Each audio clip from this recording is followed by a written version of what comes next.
Pues kaixo eta arratsaldeon denori, ongi etorri lagun guztiok eta eskerrik asko areto honetara hurbiltzeagatik.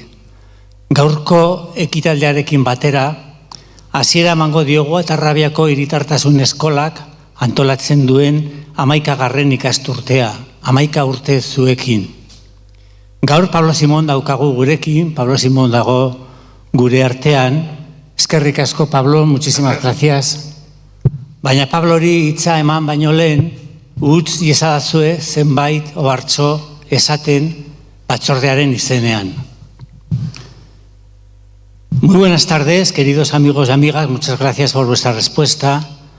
Vuestra presencia nos estimula y nos anima para seguir trabajando en pro de conseguir una ciudadanía consciente. Sed bienvenidos, sed bienvenidas a este acto con el que damos comienzo a la 11ª edición del ciclo de conferencias que organiza la Escuela de Ciudadanía de Villava. Como sabéis, la Escuela de Ciudadanía es un espacio abierto al diálogo, al debate, a la reflexión serena, siempre desde miradas críticas, para tratar de comprender la complejidad de los fenómenos políticos, económicos y sociales que articulan, que vertebran una sociedad tan compleja y tan convulsa como la que nos está tocando vivir. Hoy tenemos el lujo de contar con Pablo Simón, al que nuevamente agradecemos su presencia, pero permitidme que antes de darle la palabra os haga llegar 4 avisos en nombre de la Junta que me ruega que os los haga extensivos. El primero de ellos tiene que ver con la programación, con el diseño del curso. Sabréis que otros años hemos empezado en octubre, finalizadas las fiestas, comenzábamos en la segunda quincena. Este año no ha sido posible hacerlo de esta manera, por lo que nos hemos visto obligados a encajar 2 actividades en noviembre, la que vamos a iniciar hoy, con la que inauguramos el curso, y la segunda actividad que tendrá lugar el 14 de noviembre, martes, a las 7:30, como siempre, será en la sala de arriba y correrá a cargo de Joseba Ezeolaza, al que ya yo creo que la mayoría de los que estáis aquí lo conocéis. Él va a tratar el tema de cómo encarar la desaparición del terrorismo. Por lo tanto, próxima actividad, martes 14 de noviembre a las 7:30 con Joseba Ezeolaza. Luego, en segundo lugar, ya habréis visto que a la entrada del salón hay una mesa con ejemplares de la última obra de Pablo Simón a la venta, Entender la política, una guía para novatos. Me acaba de comentar que todavía le quedan algunos ejemplares disponibles, así que si a la finalización del acto pues alguno de ustedes quiere hacerse con un ejemplar, Pablo estará encantado de firmároslo y de dedicároslo. Luego, en tercer lugar, veréis que está a mi izquierda, pero a su derecha, la profesora Irene Lapuerta, profesora de la Universidad Pública de Navarra, doctora en Ciencias Políticas y Sociales y buena amiga de Pablo Simón, con quien coincidió en el programa de doctorado allá en la Pompeu Fabra. Utilizando el conocimiento que tienen, Irene le va a realizar una breve semblanza de nuestro ponente de hoy. Así pues, Irene, también muchísimas gracias por tu disponibilidad y por tu amabilidad. Y por último, en cuarto y último lugar, no quisiera terminar este saludo sin apelar a vuestro compromiso con la escuela, cuya actividad se sostiene gracias a las cuotas de los asociados y de la subvención que periódicamente, con carácter anual, nos hace llegar el ayuntamiento. Pero para poder seguir manteniendo una programación de calidad, para poder seguir creciendo, necesitamos de nuevos socios, necesitamos aumentar el número de socios. Sabéis que la cuota es casi simbólica, son apenas 30 euros al año, es un pago único de 30 euros. También a la salida, en la mesa, junto con los libros, tenéis unos impresos donde podréis completar vuestros datos bancarios y vuestros datos personales, que luego nos los podéis hacer llegar a cualquiera de los miembros de la Junta o entregarlos en recepción de la Casa de Cultura, que ya se encargarán de hacérnoslos llegar. Y esto era todo lo que os quería comentar. Muchas gracias por su atención. Les dejo con Irene y enseguida será Pablo el que tome la palabra. Muchas gracias.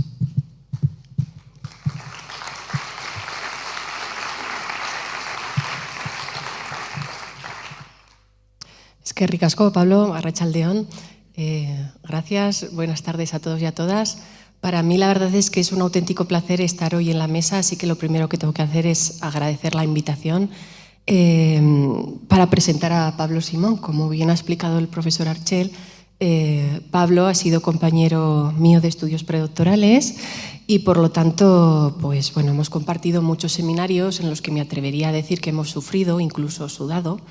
Y bueno, y eso genera vínculo, ¿no? Entonces, pues bueno, lo cierto es que en ese sentido estoy agradecida de poder estar aquí y presentarle.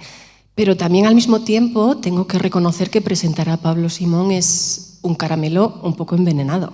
Y en eso creo que coincidiréis conmigo, porque es muy difícil presentar a alguien que no necesita presentación previa, que es ya de todos y todas conocido. Pablo, como todos sabemos, es una persona con una enorme exposición mediática, ¿no? Por lo tanto, a la hora de encarar esta presentación tenía tres posibilidades, ¿no? La primera de ellas era simplemente enumerar su detallada biografía y amplia, ¿no?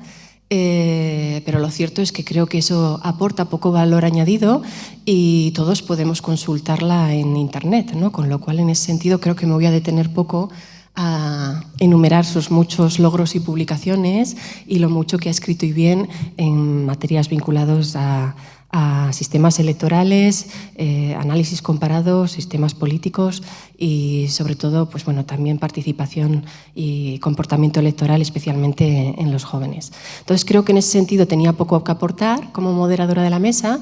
Creo que también tengo poco que aportar si me limito a dar algunas instrucciones logísticas, ¿no? Al final de la presentación habrá un turno abierto de preguntas, por lo tanto cederemos la palabra. Esperamos que se animen a intervenir, pero lo cierto es que también entiendo que hay que limitar esas preguntas en tiempo, con lo cual, por favor, les ruego brevedad. ¿Vale? Esa es la segunda función que podía asumir. Y la tercera función, que creo que es lo que diría mi padre estando aquí y viéndole a él cerca, que sería, pues bueno, decir algo así como que mira qué bien habla Pablo, ¿no? Y qué listo es, ¿no? Porque es lo que permanentemente mi padre dice cuando ve a Pablo pues en la sexta, ¿no? Al rojo vivo. Y creo que con eso básicamente habría dicho todo, pero lo cierto es que a mí de Pablo me gustaría destacar dos cosas fundamentales, ¿no?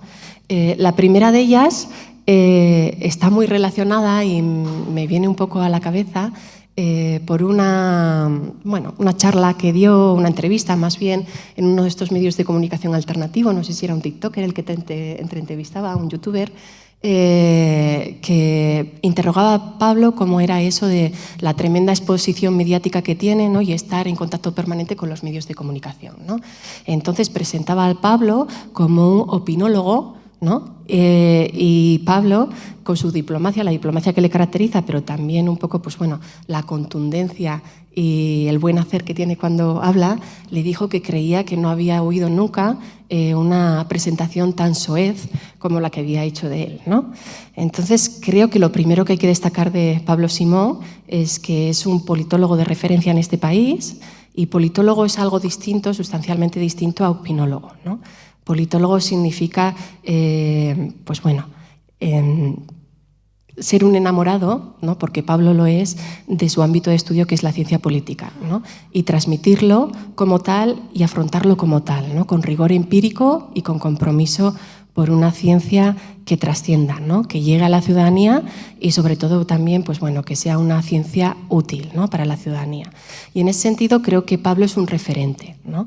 Creo que su trayectoria política de análisis político está marcada por este compromiso con la divulgación, que es un compromiso que no se ve en muchas ocasiones desde el ámbito académico y que además es muy difícil de afrontar cuando se intenta tener o compaginar una carrera académica bien sustentada con una labor permanente de divulgación y de llegar y hacer llegar a la ciudadanía esos mensajes que además creo que a los que él aporta no solo cabeza, sino también bueno, mucha coherencia, ¿no? Sobre todo en un contexto político también marcado por un ritmo vertiginoso, ¿no?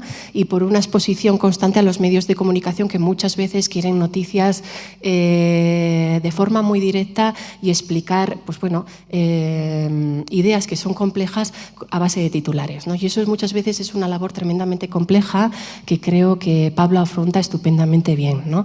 Creo que Pablo es uno de esos politólogos de referencia que es capaz de hacer sencillo lo difícil y hacer capaz de llegar al público ideas complejas. Y es más, me atrevería a decir algo más que para mí es un gran valor de Pablo, que es que aparte de ese enorme conocimiento que trasciende y que podemos ver en todas sus publicaciones, creo que el último libro es un buen ejemplo de ello, creo que también lo importante de destacar de él es que es un politólogo capaz de sembrar dudas, es decir, capaz de decir hasta dónde llega el conocimiento científico y lo que es conocimiento científico y lo que es opinión, ¿no?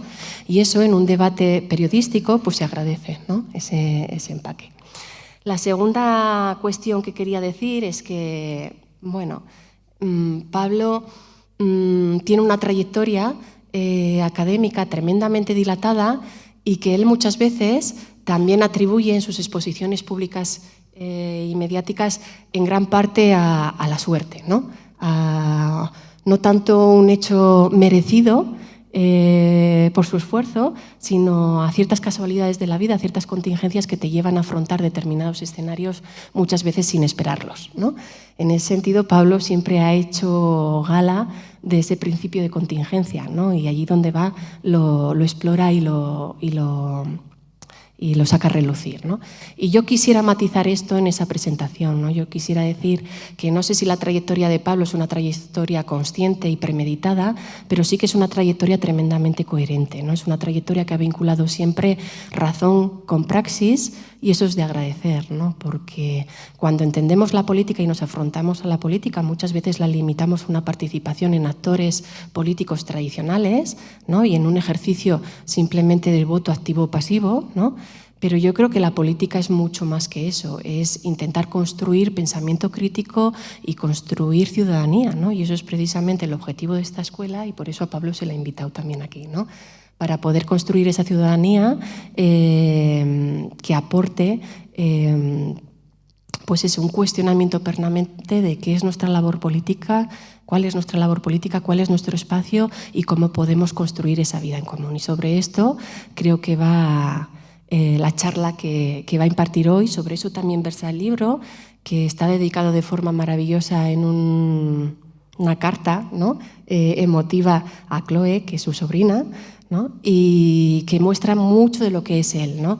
Que muestra pues eso, esa vocación de, pues bueno, de investigación, pero también docente y esa vocación de pensamiento crítico que pretende trascender, ¿no? Así que, Pablo, muchísimas gracias por estar aquí y todo tuyo.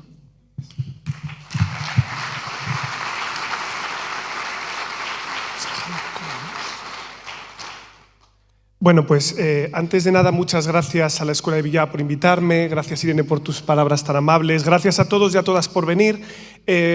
Primero una prevención de fondo y luego dos prevenciones logísticas.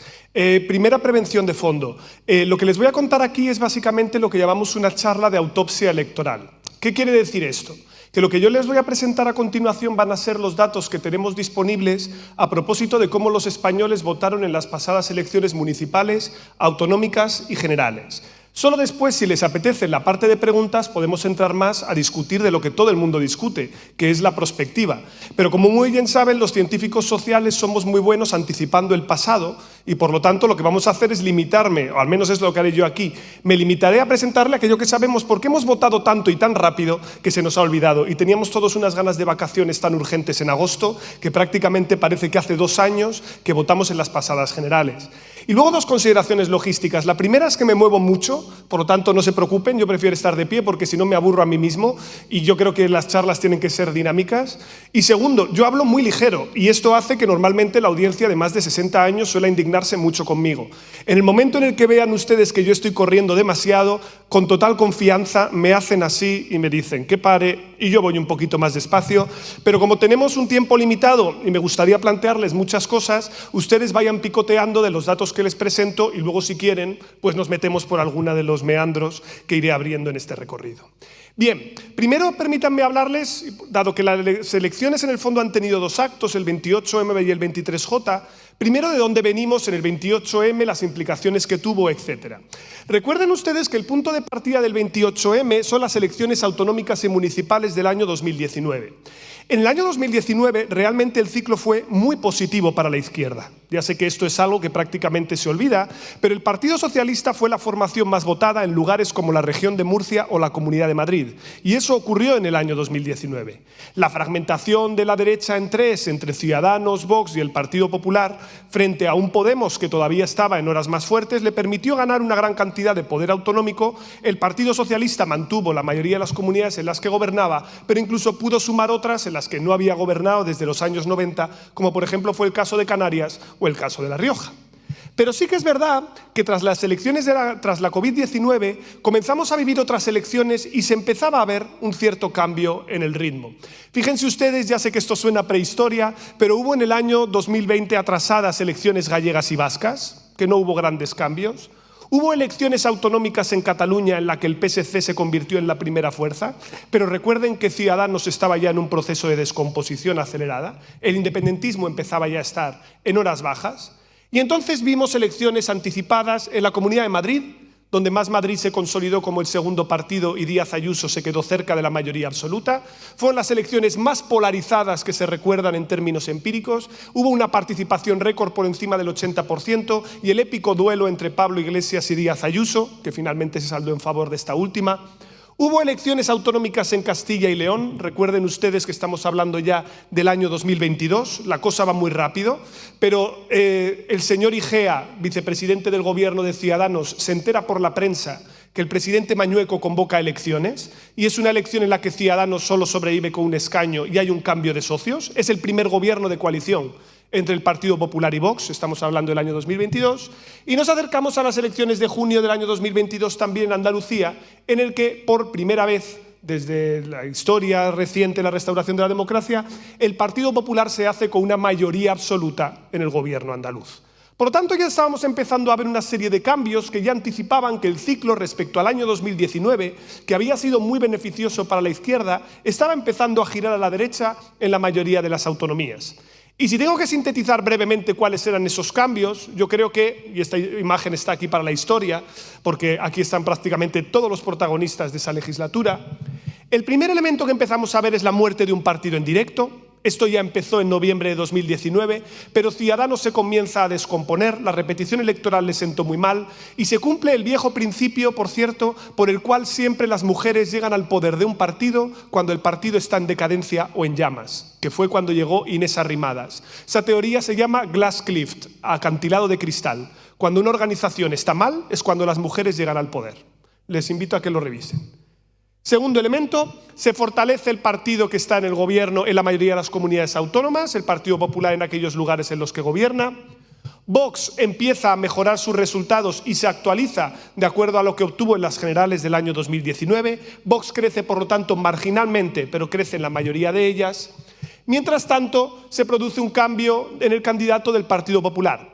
Quiero recordarles que creo que ha habido pocos momentos con más turbopolítica en España que el primer trimestre del año 2022, en el cual tenemos una reforma laboral que la aprueba el gobierno por los pelos por un diputado que se equivoca, una guerra de Ucrania que genera que toda Europa se ponga patas arriba, los coletazos de un adelanto electoral en Castilla y León que no sale al Partido Popular como tenía esperado, y una conspiración interna que en menos de 2 semanas acaba con el principal líder de la oposición y entroniza a Núñez Feijóo como el presidente de su partido. Y todo eso ocurrió prácticamente en el intervalo de 2 meses. No sabemos cómo sería la historia de España si finalmente, por ejemplo, la reforma laboral no se hubiera aprobado o si la guerra de Ucrania hubiera estallado una semana más tarde. Hubo una serie de contingencias que terminaron en ese desenlace, pero ya empezábamos a intuir una cosa, y estos son los gobiernos autonómicos a izquierda y a derecha, que es la siguiente. Ciudadanos está desapareciendo, Vox está fuerte. El Partido Popular está absorbiendo la mayor parte del voto de Ciudadanos, por lo tanto el péndulo gira hacia la derecha. y en el lado de la izquierda el Partido Socialista, depende del territorio, sube o no, pero todo el espacio que está a su izquierda está en caída libre, con un Podemos con cada vez más dificultades. Por lo tanto, había algo que no hacía falta ser un politólogo muy brillante para anticipar, que es que el Partido Popular y Vox iban a entrar en gobiernos e iban a pasar a controlar más comunidades autónomas. La duda era ¿cuáles? Es decir, el giro a la derecha se iba a producir, lo que no podíamos anticipar todavía es cuánto. Y podríamos decir que la gran batalla, por plantearlo de manera muy sintética, estaba en lo que conocemos como la Corona de Aragón más el eje del Ebro, ¿vale? Es decir, La Rioja, Aragón, Comunidad Valenciana y Baleares eran las 4 comunidades autónomas que estaban más en el aire, que se podían mover en una dirección o en otra. Pero desde luego en un sistema parlamentario es muy importante que te vaya bien, pero más importante todavía es que a tus socios también les vaya bien.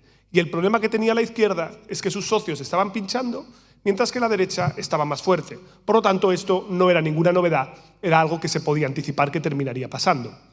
Pero la campaña electoral es enormemente importante en cualquier elección y en elecciones volátiles todavía lo resulta más. Fíjense los datos de cuándo deciden los españoles en qué momento aposentan su voto. Prácticamente el 40% de los españoles dicen que toman la decisión de votar en algún momento de la campaña electoral. Por lo tanto, de lo que hablemos en la campaña electoral importa y mucho. Y además sabemos, y esto también es lógico, que en un contexto en el que hay múltiples partidos, la indecisión también aumenta, de igual manera que si yo les digo a ustedes que vayan a un restaurante chino y elijan plato, cuando tienen muchos platos para decidir, tardan más tiempo que si van a un menú del día en el que tienes 2 opciones de primero y 2 de segundo, ¿verdad? O cuando vas a una boda que eliges carne o pescado. Pues esto pasa igual. Cuando había 2, carne o pescado, era más sencillo. Cuando tienes que decidir en más platos, la indecisión es más prolongada y por lo tanto la campaña importa más, porque la gente está mirando si su voto puede ser práctico después o no para la formación de gobiernos.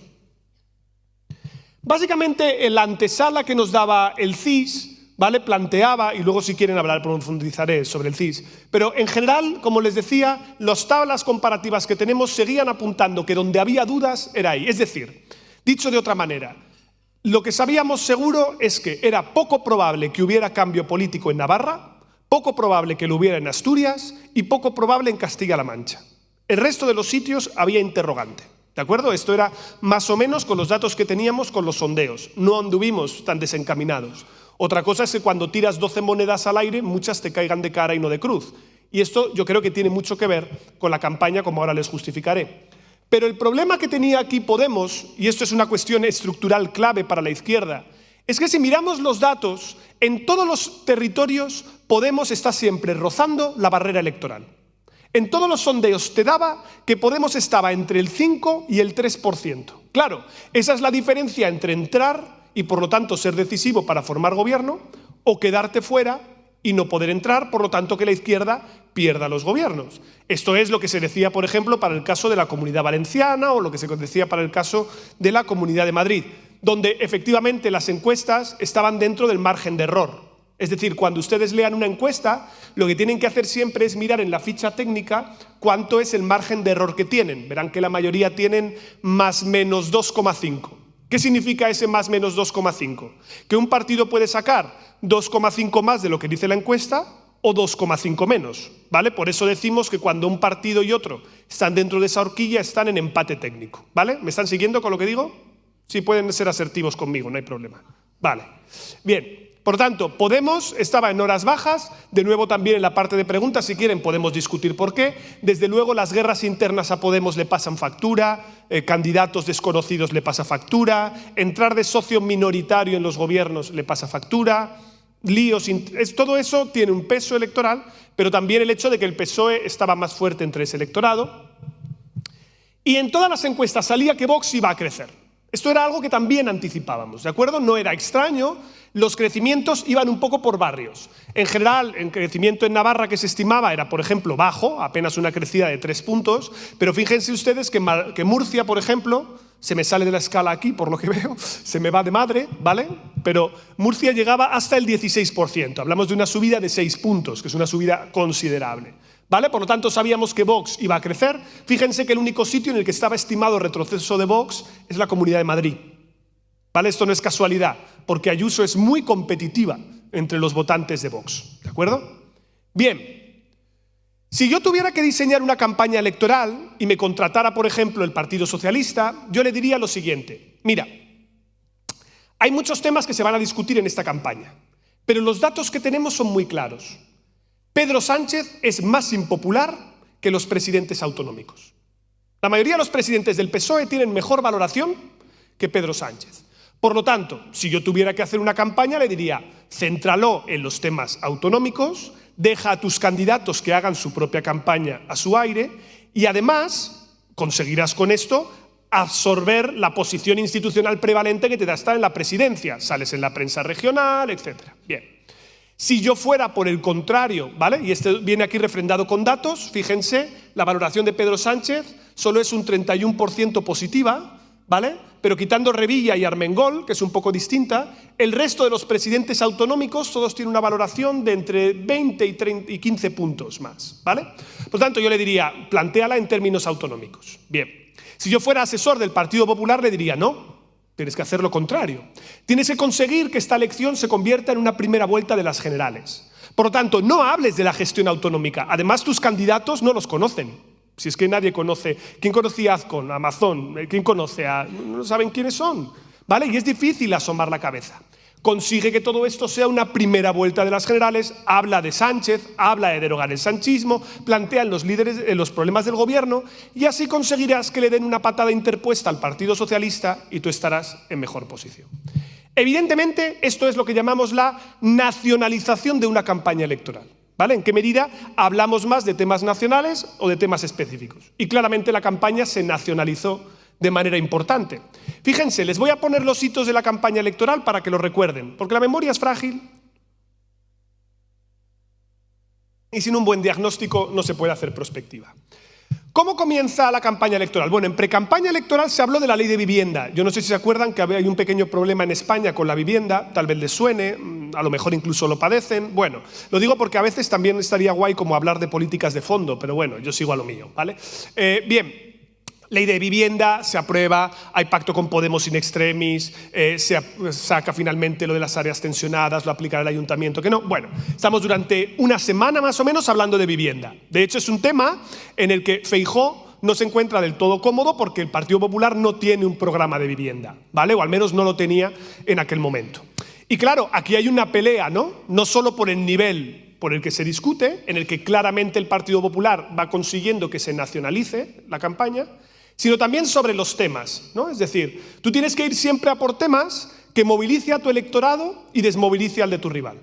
La izquierda, ¿de qué le gusta hablar? De temas sociales, ¿vale? Todo lo que tiene que ver con temas sociales les gusta. Y les pongo un ejemplo. ¿Saben ustedes que según las encuestas el 55% de los votantes del PP están de acuerdo con poner un tope máximo a los alquileres? El 55%.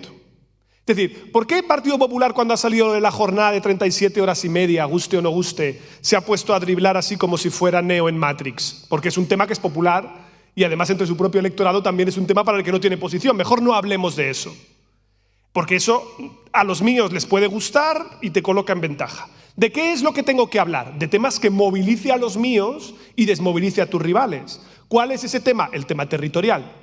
El tema territorial desmoviliza más a la izquierda, duda más, no sabe muy bien qué hacer, mientras que la derecha se activa más, ¿vale? Por lo tanto, el primer tema, el de la vivienda, que era con el que empezábamos, parecía que la izquierda podía empezar con ventaja y luego se cruzó una cosa llamada Doñana, no sé si les suena también, ¿vale? Que es un parque natural, y empezó el litigio, ¿vale? Respecto a la Unión Europea. Bueno, parece que la izquierda puede encarar esta campaña con ventaja porque tiene temas sociales y tiene temas medioambientales, en los que más o menos la izquierda también tiene más ventaja comparativa, etc. Bien. Pedro Sánchez, de hecho, empieza una tournée, yo no sé si lo recuerdan, en lo que empieza a ser al principio, anuncio de construcción de viviendas. Yo no sé si les tocó a alguien el apartamento en Torrevieja, a mí no, pero solo faltaba entrar en esa espiral. Y luego empezamos también con los regalos, ¿no? Interrail para los jóvenes, empezamos con entradas de cine los miércoles para la gente mayor, ¿vale? Se entra en una lógica de subasta que genera una paradoja, que es que hace que se hable mucho de los anuncios de Pedro Sánchez. Por tanto, que la campaña se nacionalice a hablar cada vez más de él. Y cuando empieza la primera semana de campaña, ¡pum!, Se descubre que Bildu lleva a personas que han tenido delitos de sangre por terrorismo dentro de sus listas y esto hace que la primera semana de la campaña, crack, se le rompa totalmente a la izquierda la narrativa. No saben cómo responder porque ahora el foco está colocado en 1. Las alianzas de Sánchez en el Congreso, 2. El tema territorial. Todos los temas sociales salen de la agenda, la derecha está mucho más fuerte y subsidiariamente van sacando de vez en cuando el contador de la ley del sí es sí, que va generando también un desgaste progresivo. Bueno, esto es durante la primera semana, en la que básicamente la campaña va exclusivamente de eso, y la segunda semana, ¡pum!, escándalo de compra de votos por correo en Melilla. Y por lo tanto el foco se coloca en la corrupción, la limpieza del procedimiento, etc. La izquierda no sabe por dónde salir. Resultado, la campaña es objetivamente, y esto te lo dice gente que estaba dentro en todos los partidos, objetivamente un desastre para la izquierda. Luego, si la campaña es desastrosa, los resultados van acorde. Y estos son los resultados. El Partido Popular le saca 3,5 puntos al Partido Socialista, pero entre bloques, digámoslo así, la ventaja es de 8 puntos. En total, la derecha suma unos 8,9 millones de votos, lo cual le permite ganar en prácticamente las comunidades autónomas que estaban en liza, pero el resultado es espectacularmente positivo para la derecha. Y ahora mismo os lo desagrego, todo el espacio a la izquierda se jibariza. Vemos aquí en la evolución de la participación electoral una de las pistas más importantes. La participación electoral respecto al año 2019 cae 1,5 puntos, ¿vale? Y la distribución no es casualidad, fíjense. La distribución de la abstención es más fuerte en bastiones en los que la izquierda es mayor o en bastiones en los que los partidos nacionalistas independentistas tienen más fuerza.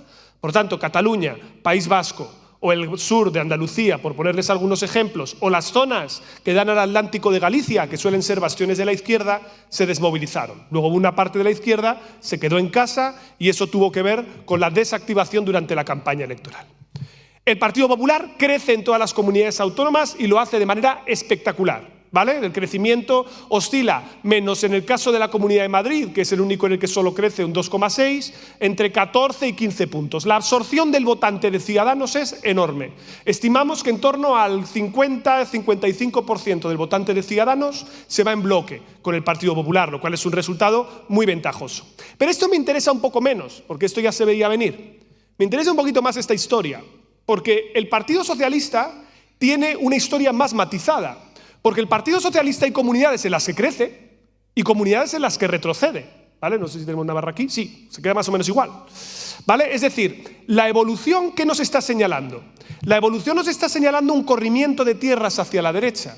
¿Por qué? Porque lo que vimos en los microdatos es que hubo votante del Partido Socialista que se pasó al Partido Popular en un porcentaje de entre el 8 y el 12%, y hubo votante de Podemos y de la izquierda que se pasó al Partido Socialista.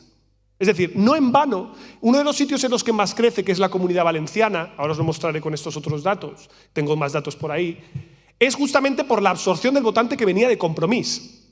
Claro, pero eso es hacer un pan con unas tortas, porque en el fondo tú estás absorbiendo de tu socio, pero tu bloque se está haciendo más pequeño. Entonces, aunque el Partido Socialista mejore, le da igual, porque no puede gobernar. Entonces, enhorabuena, Chimo Puig, que has mejorado tus resultados respecto a la anterior elección, pero no te sirve para nada. Porque en un sistema parlamentario lo importante es gobernar, no ser la primera fuerza. Más allá de lo que se repita todo el rato, que yo creo que estas cosas pues habría que desterrarlas ya del debate público, ¿no? Es que he ganado las elecciones, bueno, así me ha votado, ¿vale? Enhorabuena, pues un abrazo fuerte y ya estaría. Bien, si miramos los votos a los partidos, quitando Más Madrid, que es el único caso donde resiste, por ejemplo, Compromís se deja unos 90.000 votos, más o menos resisten los comunes, aunque ceden 20.000, pero la caída de Podemos es espectacular. La caída de Podemos, donde compite en solitario, bueno, esto en las autonómicas, aquí el dato es más contundente para que lo vean porque son las autonómicas. Fíjense, porque aquí lo he desagregado entre aquellos casos en los que Podemos iba en confluencia con Izquierda Unida y los que iba separado, para que se vea la fuerza real, ¿no? Donde Podemos iba con Izquierda Unida, bueno, pues aún pudo resistir. Donde Podemos fue solo, sacó 46.000 votos. Es decir, es que Ciudadanos sacó 80.000, es que Ciudadanos sacó el doble de votos que Podemos donde iba solo, en la que queda este partido, ¿vale? Wow, esto parece la bolsa, pero digamos verde bien, rojo mal, ¿vale? Como en la bolsa también.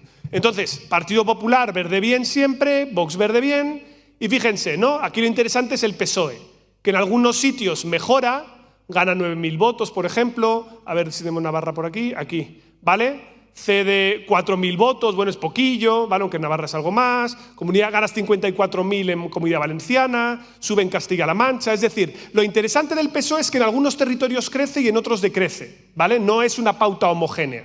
Ahí probablemente el candidato sí que tiene algo que ver, ¿vale? Situación en las principales ciudades de España. Yo quiero recordar que Manuela Carmena ganó las elecciones municipales en Madrid en el año 2019. Fue la primera fuerza, no gobernó, ¿vale? Porque hubo un pacto entre el Partido Popular, Ciudadanos y Vox. Pero bueno, eso ya pasó a la historia, porque incluso en Barcelona ha ganado las elecciones Trias, ¿vale? De Junts per Catalunya. Y en todas o en la mayoría de las capitales de provincia el Partido Popular se convierte en la primera fuerza. El incremento del poder territorial del PP es espectacular, ¿vale? Espectacular. Y hay un equívoco, porque vamos a hablar ahora, luego me moveré hacia las generales, mucho del gobierno de España, pero confiad en mí, ¿vale? Se mueve más cargos públicos, más presupuesto, más derechos de publicidad, más políticas públicas que les afecta a ustedes en el día a día, el 28M, que las que se movieron el 23J. El gobierno de España nos parece muy vistoso, por supuesto, pero créanme ustedes cuando les digo que donde había el gran poder, el gran bocado del poder territorial en España era el 28M y esas elecciones fueron decisivas. Y ahí es donde la derecha va a tener capacidad para desplegar sus políticas durante los próximos 4 años. Me muevo por algunos territorios clave, como no tenemos que hablar de primero Andalucía, ¿vale? El giro en Andalucía es espectacular. Yo el giro en Andalucía lo comparo a lo que pasa en los años 60 en Estados Unidos con el sur. El sur de los Estados Unidos era un bastión demócrata, del Partido Demócrata.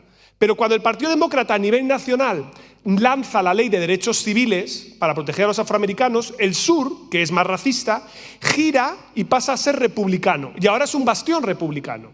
Pues bien, en el sur, en Andalucía, en el fondo lo que ha ocurrido es un realineamiento espectacular muy parecido, que consiste en que la activación del tema nacional y los apoyos territoriales que necesita Pedro Sánchez para gobernar, lo que supone es que los andaluces le dan la espalda, con un partido socialista que está totalmente destrozado, que está en la oposición y no sabe qué es lo que hacer con su vida, con una izquierda a su izquierda que no sabe buscar hueco, y con un PP que tiene más poder del que tenía en los años 80 el PSOE, que es que el PP controla la Junta, las 8 capitales de provincia y 7 de las 8 diputaciones provinciales, que es que tiene un poder espectacular. El varón más importante del PP no es Ayuso. Y lo siento mucho por la prensa madrileña, porque está todos los días con lo mismo. El verdadero poder del PP es Andalucía. Y este es nuevo, ¿vale? Moreno Bonilla, créanme, es quien más manda en el PP de ahora. Siguiendo. Cataluña, ¿vale? Que es lo que ofrece una visión en la que el PSC se recupera. Claramente los independentistas ceden terreno. Aquí quien se lleva el gran trastazo es Esquerra Republicana. Esquerra Republicana pierde 300.000 votos. Que es casi lo que pierde el Partido Socialista en toda España respecto al año 2019. El castigo a Esquerra Republicana es espectacular. No se puede entender lo nervioso que se pone Esquerra Republicana después, sobre todo para negociar gobierno, sin entender que Esquerra Republicana pierde Girona, porque lo pasa contra la CUP, pierde Lleida, pierde Tarragona, el cinturón metropolitano de Barcelona lo recupera todo el PSC y ellos se quedan en la oposición, no llegan a ni cogobernar Barcelona, como intentaron con Trias. Entonces Esquerra está muy nerviosa, porque Esquerra tiene el complejo del hermano menor de CiU, ¿vale? Llevan toda su vida siendo el hermano subalterno, y tienen miedo a que vengan los de Junts, y creedme, los de Junts solo están de acuerdo en una cosa, ni siquiera es la independencia. Meterle el dedo en el ojo a Esquerra, ¿vale? Es lo único que les pone a todos de acuerdo, creedme. Barcelona, de hecho, hay un resultado espectacular. Fijaos, el de Trias, aquí tenemos ya datos de análisis de dónde vinieron sus votos. Trias llega a aglutinar todo el voto anticolau, ¿vale? Pero es que come a Esquerra Republicana y come a Ciudadanos. O sea, Trias consigue colocarse en una posición no independentista, quitando votos de todos los que odian a Ada Colau. ¿Vale? Pero bueno, como finalmente gobierna Collboni, que también odia a Ada Colau, entonces también os lo digo, pues bueno, él absorbe votos de los comunes, ¿vale? Madrid es una historia cero interesante, porque Madrid es lo de siempre. Y a nivel autonómico, pues, ¿qué os voy a contar? ¿No? Tenéis aquí el contexto de Navarra, ¿vale? Ya sabéis que aquí todo esto viene muy marcado también por la escisión PP-UPN, la relación entre estos dos partidos, pero hay un elemento distintivo en Navarra que es muy relevante y es la resistencia de Podemos. Es uno de los territorios en los que Podemos sí tiene capacidad para resistir y esto es fundamental para que luego se pueda conformar el gobierno. Más allá de desajustes, vaya que haya entre los bloques, bueno, hay un movimiento, Geroa y tal, vale, correcto. Pero en el resto de los casos no hay grandes variaciones, pero la historia casi siempre es la misma. Los socios no permiten reeditar los gobiernos. ¿Vale? Es lo que ocurre aquí en el caso del Partido Socialista, donde sus socios se encogen, la caída de Podemos es espectacular, no le permite sumar. Daos cuenta que en el caso de Aragón además es muy interesante porque no falta nadie. Tienes a Izquierda Unida, Aragón existe, la Chunta y Podemos. ¿Vale? Y esto, por ejemplo, en las circunscripciones de Teruel y Huesca te hace quedar fuera muy fácilmente. El caso de la Comunitat Valenciana, como Podemos ni se acercó a la barrera del 5%, fuera de la ecuación, por lo tanto, gobierno de mayoría absoluta PP-Vox. Canarias, donde el Partido Socialista quedó primero, enhorabuena, no te sirve para nada, porque ya sabéis que esto de los pactos de perdedores va por barrios. Entonces, en Canarias, que tiene una hora menos, ahí sí se puede pactar y sí puede el segundo gobernar con el tercero y con el quinto y tal. Ahí sí, ¿vale? Porque es extrapeninsular. En otros sitios, por lo visto, no. Entonces, esto a veces es un poco raro, pero el Partido Socialista se queda con un palmo de narices. Caso de las Islas Baleares, pasa algo parecido, la caída de Podemos es dramática y esto explica también el que no pueda reeditar Francina Armengol el gobierno. Cantabria, la caída del PRC es espectacular, o sea, Revilla va a tener mucho más tiempo para ir al hormiguero porque pasa a la oposición, ¿vale? Y tiene una caída, o sea, de la mitad del voto. Es el único sitio en el que el PP logra hacer un gobierno en minoría. Daos cuenta que ahí el PRC le permite que arranque sin Vox. Otra cosa es que se vaya a apoyar en Vox para gobernar. Extremadura. Extremadura ya sabéis que la situación hizo que fuera el más votado el Partido Socialista y casi empatados derecha e izquierda, un diputado de diferencia entre bloques y aquí es donde vivimos todo este proceso de María Guardiola. Luego hablaré un poco más de ello, esta negociación en el que al principio no, pero luego sí era broma, ¿vale? Y eso es muy importante para lo que luego venga cuando veamos las generales. Bien, yo estaba tranquilamente, ¿vale? Se ha votado, ya está, estaba todo el mundo con sus historias, yo estaba ya sentado en el plato de al rojo vivo, ¿vale? No había dormido casi nada la noche anterior porque estás contando. Me irrita mucho, ¿no? Este madrileño centrismo, porque cuando estaba Madrid tal y cual cerrado ya nos vamos todos a casa, pero digo, hombre, pues tal, ¿y qué ha pasado en Cádiz? Y en Cádiz ha cambiado por 3.000 votos y no sé qué, y yo ahí siguiendo ahí, pom, tal. Entonces digo, análisis, bien, yo vengo ahí con mis datitos, preparados, con mi interpretación. De repente recibo un WhatsApp de alguien que no diré. Pablo, te convocan elecciones. ¿Quién? ¿Cómo que convocan? Que no entiendo. ¿Cómo que convocan? Sí, que sale el presidente ahora y convoca elecciones. ¿Cómo? ¿Otra vez? No me podéis hacer esto otra vez. Es decir, yo adelgazo 4 kilos cada campaña electoral. ¿De verdad me vais a hacer ahora ir a otra? Pues sí. Pedro Sánchez, la mañana siguiente al resultado de las elecciones, anuncia que va a convocar. Y yo en ese momento lo primero que hago es un cálculo coste-beneficio, ¿no? Y digo, a ver, ¿cómo habrán negociado en Moncloa la decisión de dar el salto? ¿Es buena idea? ¿Es mala idea? ¿Qué tendrán en la cabeza? Bueno, imaginémonos que yo tuviera que argumentar en contra del adelanto electoral. Si yo tuviera que argumentar en contra del adelanto electoral, yo creo que hay 2 razones. La primera es lo que conocemos como el efecto luna de miel. Cuando a alguien le ha ido muy bien en unas elecciones, la gente tiende a reagruparse detrás del partido ganador. Y por lo tanto, automáticamente mejoras en los sondeos, ¿vale? Eso ocurre siempre y más aún cuando sorprendes muy positivamente, ¿vale? El efecto es doble. La oposición se pone más triste y dice que no va a ir a votar y los que son de ese partido se alegran más y hay más gente que dice, pues qué guay, pues venga, ahora ser del PP es guay, tal, verano azul, no sé qué. Bien. Por lo tanto, claro, inmediatamente después de la elección va a haber un efecto luna de miel del PP. Es peor, si el Partido Socialista quiere ir a las elecciones, confrontar ese efecto. Por cierto, como ya le pasó también a Moreno Bonilla después de las elecciones de junio, es cuando Feijóo sube más en las encuestas, ¿vale? Después de la sorpresa de Andalucía. Bien. Segunda explicación. Hombre, a ver, es votar en julio, ¿vale? Y tú tienes que sacar a la izquierda de casa. Julio es mala fecha. Entonces, ¿no será mejor esperar a septiembre, convocas entonces, el PP ha pinchado un poco ya en las encuestas o ya está un poquito más de bajada y la gente está ya en septiembre con ganas de algo y votamos?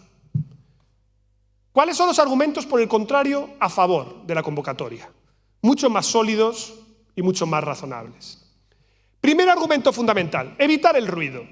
¿Por qué? Porque después de esta derrota y esta debacle electoral hay un montón de gente del PSOE que se ha quedado sin trabajo y está muy furiosa. Muy furiosa. Iba a empezar el ruido y todos saben, por cierto, aquí hago mías las palabras de Óscar Puente, que de repente ha sido rehabilitado como portavoz en la investidura de Feijóo, pero Óscar Puente dijo textualmente: he perdido por Pedro Sánchez. Eso lo dijo él. Lo dijo él. Y esa es la reflexión que hacen muchos dentro del Partido Socialista. No diré que toda la razón, pero una parte de la razón se le puede imputar. Por lo tanto, ¿qué es lo que va a pasar en el Partido Socialista? Va a haber ruido, porque todo el mundo va a decir: este tío hay que quitarlo de aquí, tal y cual. Si tú convocas elecciones, todo el mundo vuelve a activar la maquinaria electoral, se olvidan de ajustar cuentas y, algo muy importante, Pedro Sánchez no pierde el control de las listas electorales. Tú puedes elaborar tus listas y puedes poner a tus afines en posiciones clave por si luego hay que hacer una transición ordenada. Luego, mejor rápido. Segundo, hombre, no es solo el ruido en el PSOE, sino que hay una cosita a su izquierda que siempre está con ruido, que es Podemos. Y ya es algo claro que sabíamos que pasaba, que es que Yolanda Díaz e Irene Montero no se juntan. No sé si os habéis dado cuenta, pero no se llevan demasiado bien. Vale. Sabemos que el ala de Podemos, Sumar, tal, está por hacer y están peleándose y siempre utilizan el Consejo de Ministros como un elemento para tirarse los trastos a la cabeza. Oye, ¿sabes cuál es la mejor manera de echar a Podemos del gobierno? Convocando elecciones. Ya están fuera. Y ahora ellos que se aclaren, que vayan en coalición conjunta si quieren, y si no quieren ya les robaré el voto yo y ya me votarán a mí, que soy el PSOE y soy el que no hace ruido. ¿Vale? Por lo tanto, les doy la patada y fuera. Tercero, esto es fundamental. Agitar, esto conste que está escrito antes de, ¿vale? O sea, esto no es retrospectivo, sino que es el cálculo, es que es lógico. Se van a entrecruzar muchos eventos antes de esto. Y la campaña electoral de Sánchez va a estar atravesada por la formación de los gobiernos de PP y Vox a nivel municipal y autonómico. Luego la gente tiene que empezar a visualizar quiénes lo van a gobernar. Por tanto, aquí el PP debía haber sido más astuto y para intentar haber desactivado esto, haber alargado la formación de gobiernos hasta después de las generales, incluso haber perdido alguna investidura y sobre todo no haber tenido todos estos líos, porque luego se atraviesa también el Día del Orgullo LGTB y hay retirada de banderas y Vox se viene arriba y dice que va a censurar no sé qué evento y no sé qué, o sea, cosas que fueron girando poco a poco al foco en esa dirección. Y básicamente tú no tienes que hacer nada, lo mejor en política es no hacer nada y dejar que los demás se equivoquen, pero aquí el raíl ya está puesto para que ellos solo se tropiecen. ¿Vale? Luego puedo hablar un poquito más de eso. Y por último, hay una cosa que llamamos en ciencia política pato cojo. Un presidente es un pato cojo cuando todo el mundo sabe que ya va a perder o que no se puede presentar. Luego, ¿para qué le vas a aprobar nada en el Congreso? Por lo tanto, Pedro Sánchez ya no puede sacar ninguna ley. Ya le han fastidiado la presidencia de la Unión Europea. Si es que da igual, ya te la han fastidiado. No puedes aprobar nada. Tú vas a una sesión de control y hasta Cuca Gamarra te va a pasar la mano por la cara. Pues chico, convoca elecciones, ve y que sea lo que Dios quiera. Y que sea rápido y en medida de lo posible indoloro. ¿Vale? Luego los argumentos a favor de la convocatoria eran mucho más fuertes que los de quedarse en casa. Incluso como un mero movimiento defensivo, porque no es lo mismo que el PSOE se vaya a la oposición con 110 escaños a que se fuera en diciembre con 90. ¿Vale? Eso también cambia la posición. Por lo tanto, este es el juego y este era el calendario. ¿Vale? El calendario, una vez convocadas las elecciones, ¿vale? Llegaba la Constitución aquí el día 17 de junio, tenía que estar cerrado lo de Sumar. Esto es verdad que os suena pasadísimo, ¿verdad? Pero es que esto hace 2 días, ¿eh? Que esto no hace ni 3 meses. ¿Vale? Esto va por aquí, luego teníamos la presentación de candidaturas, se votaba, aquí se recontaba el voto por correo. Por primera vez hemos recontado el voto por correo una semana después y no 3 días. La explicación... el voto por correo me refiero al voto por correo del exterior. La explicación es que se quedaron el 40% de los votos del extranjero sin contar el 28M. Y diréis, wow, qué barbaridad. Es que se cambió el voto rogado. Entonces hubo mucho voto que llegó tarde. Entonces la Junta Electoral ha dicho, para que no se pierdan votos, en vez de dejar 3 días, una semanita entera para que se puedan recontar todos bien y no haya problemas, ¿vale? Y esto hay que optimizarlo un poco más. Vamos a ver la elección y qué es lo que pasa y hacia dónde vamos. Solo un recordatorio, que a veces se le olvida a la gente, pero si tú miras el Congreso de los Diputados de la legislatura anterior, después del 10 de noviembre, izquierdas y derechas, en términos de voto, en términos de porcentaje me refiero, prácticamente estaban empatadas, ¿vale? Es decir, tú tenías un 43% de PP, Vox, Ciudadanos y un 43% de Podemos, Más País y PSOE, más o menos. Luego los independentistas nacionalistas desempatan. Pero diréis, ¿y por qué salía este hemiciclo? Pues porque el PSOE se convirtió en la fuerza más votada en la mayoría de provincias. Nuestro sistema electoral es muy puñetero. Es una obra de arte, también os diré, ¿eh? Es muy divertido. Es muy divertido. Pero está diseñado al revés que nuestro sistema productivo. Vosotros sabéis que nosotros tenemos mucha pyme, ¿no? Mucha pequeña y mediana empresa. Bueno, sistema electoral no le gustan los pequeños y medianos partidos, ¿vale? Quiere empresas grandotas, quieren partidos fuertes. Entonces, claro, dependiendo de dónde vote usted, el sistema electoral es más o menos proporcional. Y claro, en las Españas electorales no es lo mismo votar en Navarra, donde hay 5 diputados en juego, que votar en Madrid, donde hay 37. La historia de la proporcionalidad cambia mucho. Y esto nos lleva a recordarles simplemente 2 cosas muy rápidas. Fíjense, estos son los partidos que han entrado en las últimas 5 elecciones según la provincia, ¿vale? Como veis, donde hay pocos escaños en juego, que es lo más oscurito, ahí lo normal es que entren PP-PSOE, a veces se cuela un tercero, ¿vale? A veces. Pero para colarse ahí necesitas bastante porcentaje de voto. En el norte, como vosotros tenéis identidades múltiples, ¿vale? Es más normal que haya un tercero o un cuarto partido, ¿vale? Por lo tanto, que a veces haya un poco más de juego. Cuando te vas a sitios más proporcionales, como el sur, ahí ya sube a 4 o 5. Este es el porcentaje mínimo de votos que necesitas para conseguir un diputado, ¿vale? Este es el porcentaje mínimo de votos en cada provincia, en media. ¿Cuál es la historia que hay aquí? ¿Qué es lo que quiero contaros? Pues una cosa muy sencilla para que me entendáis. Un partido de ámbito estatal que no esté en torno, en media más o menos, en el 15%, no rasca nada, ¿vale? Es decir, le va a penalizar mucho el sistema electoral, le va a hacer daño. Cuando estás por encima del 15, estás salvado, porque ya puedes competir hasta, en Soria no te diré, pero puedes entrar en Valladolid, puedes entrar en provincias de 3, de 4, ¿vale? Pero para eso necesitas un 15. Entonces, lo de los sondeos, ¿vale? Voy aquí a los sondeos para que lo veáis. Más allá de ese crecimiento del PP, ahora hablaré un poquito más de esto, es que fijaos, los 2 socios, Vox a la derecha y Sumar a la izquierda, estaban todos entre el 10 y el 12. ¿Qué es lo que implica esto? ¡Wow! Puede ir de restos muy pequeñitos, el que la balanza se incline en una dirección o en otra, dependiendo de si el socio entra o no entra. Y eso para las 2 alas, ¿vale? Pero claro, aquí hay una cosa que es muy importante, ese 15% que está por aquí, ¿no? Estos son los resultados de todos los partidos a lo largo de las elecciones democráticas. Por eso os decía que a partir del 15 ya tienes un porcentaje muy parecido a lo que te tocaría. Aquí es donde tienes el crecimiento, ¿vale? Pero uno de los problemas que ha tenido el bloque de la derecha, luego si queréis os lo puedo detallar un poquito más, es que el PP absorbía voto de Vox y al absorber voto de Vox eso bajaba mucho a Vox por debajo del umbral del 15.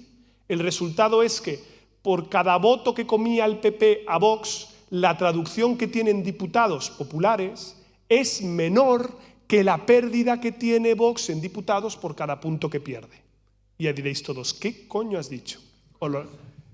¿Se ha entendido, no? O dicho de otra manera, que el PP mordiendo a Vox gana menos de lo que pierde Vox porque le muerda al PP. Es decir, que el PP no llega a completar un diputado menos, pero ya le ha quitado uno a Vox.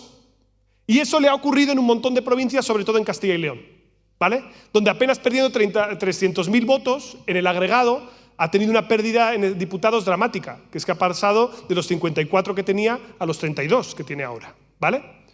Entonces, como podíamos anticipar, hubo un honeymoon, ¿vale? El PP se dispara en las encuestas, ¿vale? Hasta aquí correcto, esto no es ninguna novedad, ¿vale? Y lo que sabíamos es que la izquierda estaba tristona, ¿vale? Estaba desmovilizada. Pero empiezan a cambiar cosas de oferta electoral, ¿vale? ¿vale? No van a ir los mismos en el menú que fueron en las elecciones autonómicas. Primero, Ciudadanos, Foro Asturias, el Partido Aragonesista y el PRC toman todas las decisiones de no presentarse a las elecciones. Yo diría que los votantes de Ciudadanos, Foro Asturias y el PAR, yo creo que votan antes al PP, ¿vale?, que al PSOE. O sea, son votantes más de centro-derecha.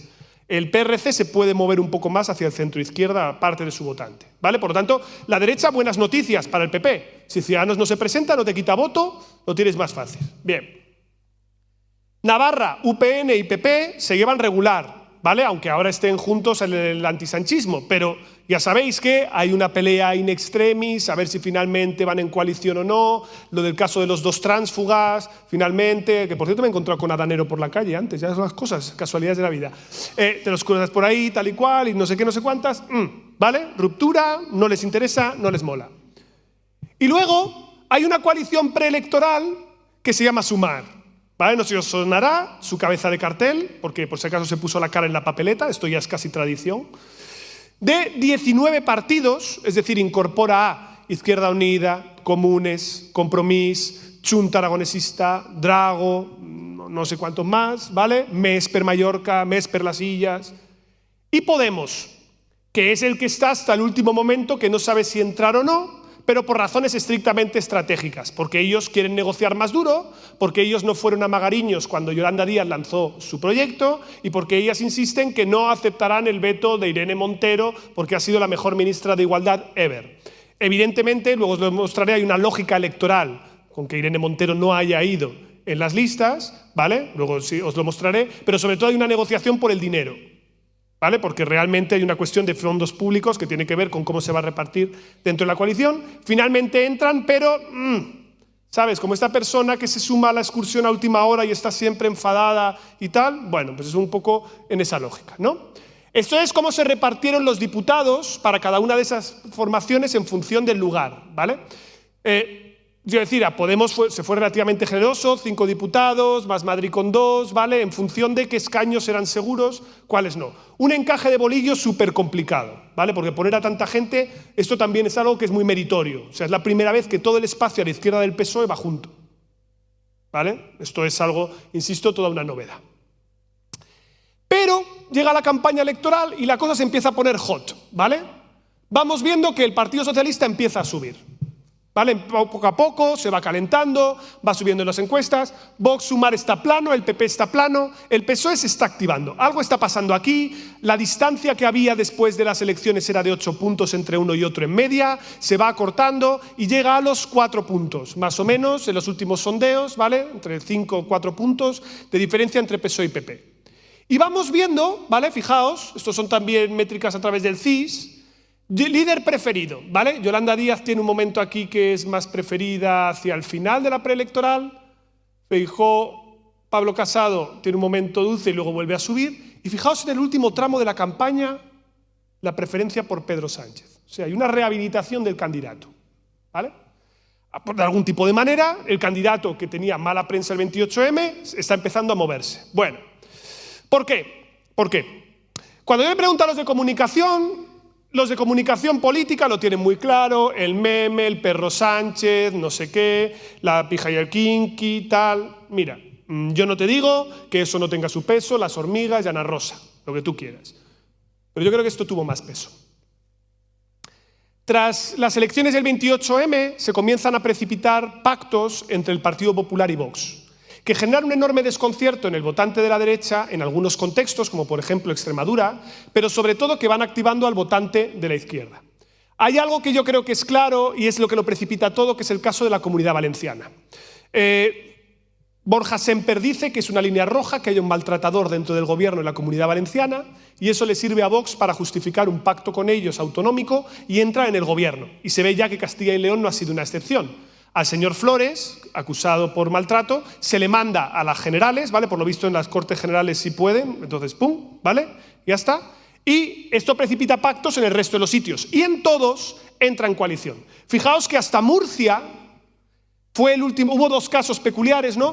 Extremadura, que fue una suerte de semana caótica en la que María Guardiola decía que jamás, nunca con Vox ni a la vuelta de la esquina porque son machistas, son homófobos, son terribles, y a la semana siguiente pues ya estaría, ¿vale? Y aquí tenéis vuestras consejerías, ¿vale? Y fue una transmutación, evidentemente fueron órdenes de arriba, ¿vale?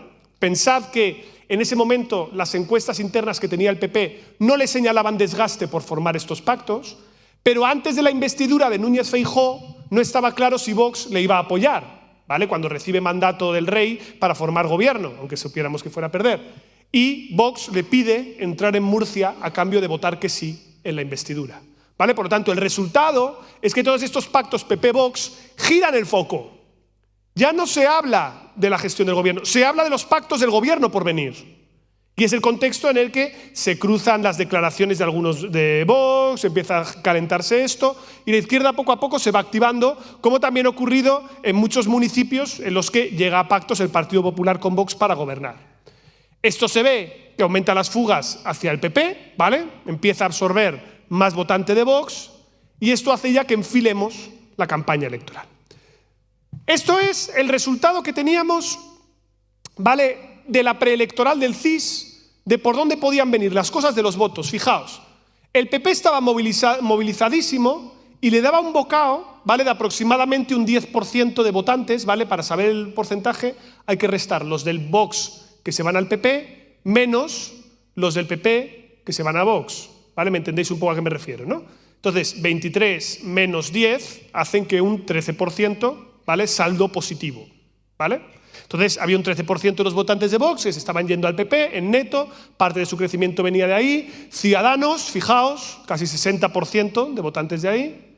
Y aquí hay una fuga clave para el PSOE, la mayoría decían que un 10%. Por lo tanto, el PP tenía unos mimbres muy buenos, porque los mimbres del PP es: absorbo más de la mitad de los de Ciudadanos, le estoy cogiendo votantes al PSOE y por lo tanto desequilibro el bloque, esto es perfecto.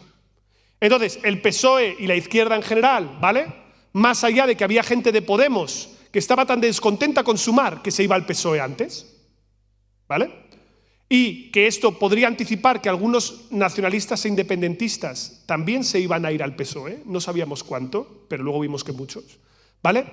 Aquí la clave es cómo podía hacer la izquierda para movilizar a los suyos y taponar las fugas.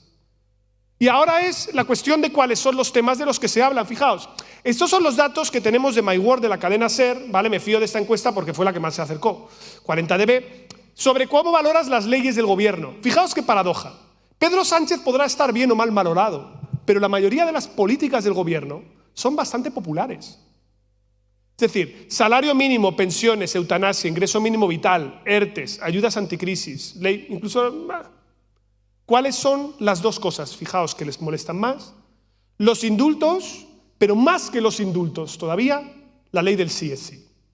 ¿Vale? Es decir, la ley del sí es sí ha sido sin lugar a dudas el tema central que ha percutido en la erosión del gobierno. Y si lo miras por identidad partidista, se ve de manera muy clara, ¿vale? Porque hasta los de Podemos son los que menos, la ley que menos apoyan es la del sí es sí.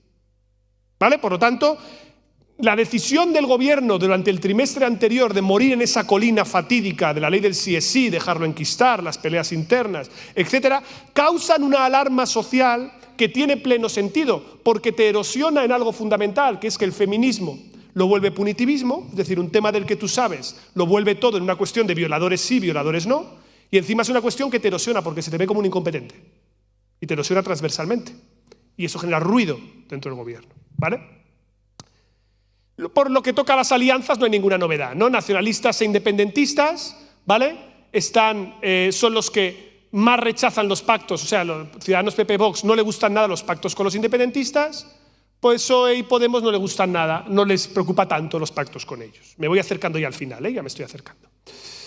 La campaña, temas de la campaña. ¿Cómo fue la campaña electoral? Voy a intentar de nuevo hacer memoria, ¿vale?, porque las memorias son frágiles. Bien, la campaña electoral empieza con un auténtico debacle del presidente del gobierno. El presidente del gobierno sufre un derrame cerebral en directo, ¿vale?, totalmente triturado por Núñez Feijóo, que lo agarra y no lo suelta. El cara a cara en A3 Media fue un auténtico desastre para Pedro Sánchez. Desastroso, ¿vale? No hay ningún tipo de duda en esto. Esto vuelve todavía más pesimista a la izquierda durante ese primer tramo. Y la primera semana hablamos del fraude del voto por correo. ¿Os acordáis, no? Que el fraude por correo iba a ser tremendo, tal y cual. 2,3 millones de votos de fraude. 2,3 millones de votos por correo, participación récord. 97% emitidos con éxito. Si hay algún funcionario de correos en la sala, me quito el sombrero, ¿vale? Porque chapó, un esfuerzo límite y se sacó muy bien. Pero daba mucho miedo que esto recordara un poco a lo de Melilla, ¿no? A embarrar el terreno de juego y no hablar de nada más. Hay el debate entre los candidatos en televisión española que pasa sin pena ni gloria. Primera semana para la izquierda, regulinchi. Y llegó ella. Cuando llega la entrevista el lunes de Silvia Ichaurrondo a Núñez Feijóo, que coincide justo con el momento en el que no podemos publicar sondeos porque está prohibido por la ley electoral, de repente hay un giro. Y se nota el giro en el clima de opinión. Usted no es correcto. No es correcto cuando usted dice que ha revalorizado siempre las pensiones. El PP se enroca, se mete en el tema. Claro, esto le rompe en un tema nuclear, que es que Sánchez miente, yo nunca miento. Y además toca un segundo tema que es muy delicado, que es que tenemos 10 millones de pensionistas en España. Y las pensiones, pum, emergen en el tema y de repente, uy, este no me va a subir a mí la pensión, que a mí me la han subido este año, ¿eh? A ver qué va a pasar. La foto. Había un pacto no escrito por el cual esta foto se daba por amortizada, porque esto, como en Galicia sacas mayorías absolutas, aunque tengas un amigo contrabandista, pues no pasa nada. Contrabandista decía el narco, quiero decir. No hay ningún problema. Sale la foto, empieza a circular, ¿vale? Y no hay ninguna explicación desde el Partido Popular. O sea, no hay un argumento, lo cual es lo que más me llamó la atención, porque esto sabías que te lo iban a sacar. Esto estaba clarísimo. Y llega... Y aquí Núñez Feijóo alega tener lumbargia y dice que no va a ir al debate a 4, ¿vale? Porque no están los socios. Hay un debate a 3 en el que hay un cierto pacto de caballeros por el que Yolanda Díaz emerge y se vuelve visible, ¿vale? De una manera mucho más contundente, y eso lleva a los resultados electorales. Los resultados electorales, tuvimos una participación electoral relativamente similar a la de otros comicios, pero alguien se cayó de culo. Y la caída de culo fue tremenda cuando de repente la distancia en las encuestas, que era de 6 puntos entre el bloque de la izquierda y de la derecha, quedan solo en 1,3 puntos. Es decir, en la suma de PP y Vox solo ha sacado 300.000 votos más que la suma de PSOE y Sumar. Y si incorporas otro millón de independentistas y nacionalistas que se juntan con la izquierda, la suma del bloque de investidura en términos de votos va a ser y es muy superior a lo del voto de la derecha.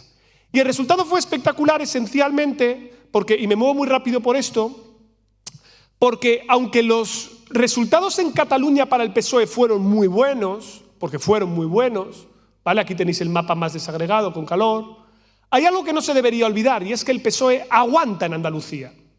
Esto es fundamental. Si el PSOE se hubiera desplomado en Andalucía como le pasó el 28M, da igual todo lo que metas en Cataluña. Da exactamente lo mismo. No hubiera podido formar gobierno. Por el contrario, que la diferencia fuera solo de un punto, le aseguró esa posibilidad. Sumar y Vox son antitéticos. En aquellos sitios en los que se habla varias lenguas, fijaos lo curioso, ¿no? Es donde Sumar rasca, plus bastiones del PC. Aquellos sitios en los que no, sobre todo Murcia y Costa, es donde Vox es más fuerte. Los resultados, por supuesto, mejora para el PP en todos los sitios y el PSOE se queda más o menos igual. Más o menos igual. Sube un poquito más en Cádiz y el resultado muy bueno en el País Vasco y en Cataluña. No os voy a desagregar estos datos para que os quedéis con la idea general. Simplemente esto resiste en Andalucía, crece allí. ¿Y las encuestas qué tal? Pues ya sabéis que José Félix Tezanos ha salido a decir que lo ha vuelto a hacer bien. Pues bueno, José Félix Tezanos lo ha vuelto a hacer mal. Lo digo por una razón, porque un reloj parado da bien la hora 2 veces al día. Entonces, como el PSOE lo hizo mejor de lo esperado, ha clavado pero solo el del PSOE, porque él decía que la izquierda iba a sacar un 47% y la derecha un 42%. Y realmente la derecha ha sacado un 45% y la izquierda un 44%. Es decir, se ha desviado 4,5 puntos a favor de la izquierda, lo cual no ha ocurrido. Es decir, si hubiera sido lo que decía Tezanos, con el PNV y con Bildu ya tenías la investidura, ¿vale? Pero no ha sido así. Por lo tanto, de nuevo, ha habido problemas. Aquí tenéis no la desviación de los datos del CIS frente a Narciso Michavila. Ya sabéis que Narciso Michavila y él tienen un pique. Narciso Michavila de GAT3 decía que el PP 150 escaños. Él decía que el PSOE 150 escaños. Y cuando siempre hay dos hombres que se pelean muy fuertes a ver quién la tiene más larga, ¿quién gana? Una mujer. Belén Barreiro, de 40 dB, ha sido la que más se ha acercado al resultado y la que ha estado más próxima a lo que finalmente ha ocurrido. Y dos ideas más muy rápidas. ¿Qué le ha pasado al PSOE? Es decir, la sorpresa ha sido que el PSOE ha subido 1 millón de votos. ¿Cómo es posible? ¿Qué es lo que ha ocurrido? Hay una cosa que en ciencia política llamamos el efecto underdog. Se puede traducir como efecto perro perdedor, lo cual aquí me viene de perlas, porque claro, hay veces que alguien que sabes que va a perder te da tanta pena que lo acabas votando. Y no digo que algo de eso no haya habido, pero yo creo que al menos hay 4 hipótesis interesantes. La primera, efecto ZP. Lo voy a llamar así, efecto ZP, movilización vintage, como tú quieras. La izquierda se activa. Y la izquierda yo lo he llamado efecto ZP porque sabéis que Zapatero empieza a ir a muchos mítines, se mueve, tal y cual. ¿Y cuáles son los elementos que activan más a la izquierda? Cuando el tema no va de economía, del cual guardamos un mal recuerdo de la gestión de Zapatero. ¿De qué, sin embargo, tenemos buen recuerdo? De la gestión de derechos sociales. Cuando el tema va del feminismo, de temas LGTB, etcétera, que es justamente lo que Vox impugna, un elemento de movilización clave en la agenda es el que te dan los pactos PP-Vox. Y ahí tienes un arma que utiliza y que calienta a la izquierda para que salga a votar. Segundo, el efecto Belén Esteban. No es que Belén Esteban cambiara un solo voto en campaña electoral, por supuesto, pero Belén Esteban cumple 2 requisitos. Primero, es una votante poco informada de política y segundo, es mujer. La mayoría de la gente que tiene indecisión en el voto suele ser mujer y esta puede cambiar más según las circunstancias de la campaña electoral. Muchas veces se desmoviliza. Yo creo que hay bastante evidencia empírica de que las transferencias que hay entre el PP y el PSOE por el centro es gente no muy ideologizada que va en función de dónde sopla el viento. Y Belén Esteban, con estas declaraciones de que jamás iba a votar a partidos que supunieran un retroceso porque tiene amigos gays, que no sé qué, que no sé cuántas, probablemente fuera sintomático de cómo muchas mujeres estaban girando hacia la izquierda durante el contexto de la campaña electoral por cuáles eran los temas que se estaban tratando. Y esto, luego con los datos hemos visto, ahora os lo enseñaré, que ha sido así. Tercero, efecto pija kinky. Sabéis que es el podcast este en el que van la pija, el kinky y tal, hacen tonterías, entonces Pedro Sánchez fue no sé qué. El podcast ese movió un voto, 0 unidades de voto. Que sin embargo sabemos seguro que el voto joven, sobre todo de nuevos votantes, calculamos que el 55% de los nuevos votantes se han ido como el PSOE, con el PSOE. ¿Vale? Esto ha sido una novedad. ¿Vale? Esto es algo que no pasaba antiguamente. ¿Qué es lo que ocurría? Se iban con Podemos y Ciudadanos. Ha habido momentos en los que se han ido por la derecha con Vox, pero ahora han ido todos con el PSOE. ¿Por qué? Hay que analizarlo mejor. ¿Puede tener que ver algo con el bono cultural, con el Interrail o con la comunicación? No lo sé. Esto habrá que verlo con más pormenorizadamente. Y por último, el efecto Eilstornan, ¿no? Es decir, el miedo de nacionalistas e independentistas a que hubiera un gobierno PP-Vox hizo que el PSOE tuviera voto prestado del PNV o tuviera voto prestado de Esquerra. Gente en las zonas independentistas que votaron por ellos, ¿vale? Os lo voy a mostrar aquí simplemente con las transferencias de voto para que veáis, al principio de la campaña electoral, fijaos, el PSOE dejaba ese 9,2 para el PP y al final, ¡pum!, ¿veis el cierre de transferencias? Se reduce y prácticamente se cancelan. Por lo tanto, está claro que durante la campaña electoral el PSOE consigue aglutinar una parte del voto de su izquierda, coger independentistas, coger voto joven, coger femenino y gente por el centro. Y eso es lo que explica el resultado en términos de nuevos votantes. Fijaos el apoyo de las mujeres al bloque de la izquierda. ¿Veis el diferencial? O sea, es brutal, es brutal. Y esto nos lleva al quilombo de formar gobierno. Y ahora sí que lo dejo y ya empezamos con las preguntas. Ya sabéis que el voto por correo iba a complicar un poquito más la cosa porque, oh sorpresa, en el último minuto, ¿vale? Con el voto por correo recontado desde Madrid, Adanero finalmente entra y por lo tanto pasan a ser 137 diputados. Ya sabéis que estamos en un sistema parlamentario, ergo quien forma o elige al presidente del gobierno es el Congreso. Y aquí la cuestión es la negociación. Esto es lo que está ocurriendo ahora, está al caer. Pero hay que empezar por esto. El presidente del gobierno en funciones tiene 171 noes seguros, ¿vale? PP, Vox y UPN van a votar siempre que no, ¿vale? Pero incluso aunque propusiera suprimir las autonomías, el servicio militar obligatorio, lo que sea, da igual, no, ¿vale? No. 171. Y ahora empiezan los círculos de la negociación. PSOE y Sumar llegan a 152. Ya veremos qué pasa con los diputados de Podemos, pero en un principio está asegurado que van a votar que sí en la investidura. 152 diputados. Primer círculo de la negociación, nacionalistas vascos. Bildu y PNV, ¿vale? Son 11 diputados más. Están los pactos sin cerrar aquí. El PNV se está haciendo querer todavía, ¿vale? Aquí hay caja de la Seguridad Social mediante. Bildu dijo la misma noche electoral que lo apoyaría. El círculo de los independentistas catalanes. Esquerra Republicana acaba de cerrar el pacto con el PSOE ahora mismo. Luego ya tiene garantizados esos 7. ¿Vale? Vamos a ver qué es lo que pasa aquí con Junts. Evidentemente, Puigdemont, luego si queréis hablamos más de él, pero se queda para después. Y luego el BNG, que ya lo tienen aquí arriba, ¿vale? Que ya está asegurado que es un +1. Y Coalición Canaria, que según como sea, ya veremos. Si se queda solo con los del círculo, ya tiene para salir la investidura a la primera, 177. Más los otros 2, 179.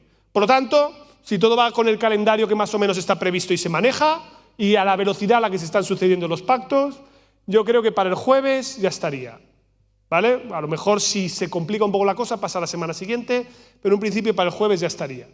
Y por lo tanto, ya es la última diapositiva. Después del 23J sabíamos que o Pedro Sánchez era presidente o había repetición electoral. Es que más opciones no había. Yo entiendo que Núñez Feijóo tiene que ir a una investidura fallida para legitimarse como líder. Y hay un pacto de caballeros en el que el PSOE necesita tiempo y le dice, venga, pues ve tú, ¿vale? Pero sabíamos que eso no iba a pasar, que el PNV le dijo 7 veces que no, por carta, por burofax, lo que hiciera falta. Luego ya está. O volvemos a votar o hay Pedro Sánchez presidente y de momento parece que este escenario último es el más probable. Si hay gobierno, y parece que sí, las mayorías del gobierno van a ser difíciles, porque tiene 171 votos en contra. Para las leyes orgánicas necesitas 176, los presupuestos es lo más importante. Hasta donde llega mi conocimiento, el pacto al cual han llegado con los partidos independentistas es que el primer presupuesto te lo apruebo seguro. Es decir, en enero se hará un presupuesto y en enero saldrá el presupuesto. Y eso te da oxígeno para tirar al menos media legislatura. O sea que eso parece que más o menos está atado. Luego el gobierno se tendrá que acostumbrar a una cosa, que es que va a perder más votaciones, ¿vale? ¿Por qué? Porque es que además el gobierno no tiene el Senado. El Senado importa para nada, ¿vale? O sea, el Senado es una biblioteca muy bonita y enfrente tiene un bar que sirve el mejor caldo de todo Madrid. O sea que si pasáis por allí, yo os lo recomiendo. ¿Para qué sirve el Senado? Pues bueno, ya tú sabes, ¿vale? Ahora, las comunidades autónomas importan todo. Eso sí es muy relevante y ahí es donde el frente de oposición va a ser más fuerte. ¿Por qué? Porque la mayor parte de las competencias que afectan a nuestra vida están transferidas o compartidas con las comunidades autónomas. ¿El que haya un gobierno de izquierdas en España es relevante para nosotros? Puede ser, pero desde luego para Europa es mucho. Porque Vox es un partido que no es europeísta, como poco.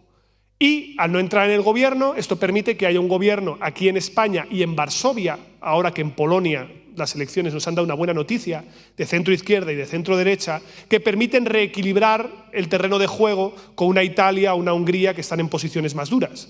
Entonces esto es muy importante para la gobernanza de Europa, porque ahora mismo se van a decidir las reglas fiscales y esto nos va a afectar en nuestro día a día. Y ya por último, y aquí ya sí que lo dejo, hay una cuestión que siempre está pendiente en todas estas charlas y es que yo os reviso, os muestro datos, veis, ha votado, no sé qué, no sé cuántas, pero estaría genial que en algún momento saquemos tiempo para hablar de no quién en la política, sino política para qué. Es decir, qué medidas, cómo, qué retos tenemos, podremos conseguir no estar absorbidos por la cuestión territorial todo el rato, tendremos capacidad para hablar de los muchísimos desafíos que tenemos en ámbitos educativos, de vivienda, de salud, de trabajo, de precariedad, de emancipación, de formar familias, de abandono escolar temprano, nuestra posición con la inmigración, la inclusión en nuestras aulas, nuestra posición en Europa, nuestra posición respecto al Magreb y tantísimos desafíos que hay pendientes. ¿Habrá tiempo en algún plato de televisión? No creo. ¿Habrá en esta escuela de ciudadanía? Hombre, espero que sí. Gracias.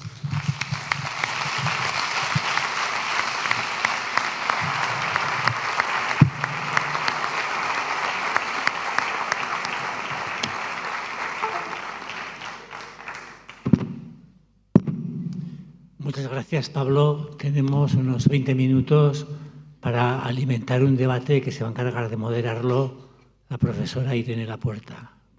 Entonces, Rubén está por ahí con un micrófono. Si tenéis interés en participar, levantáis la mano.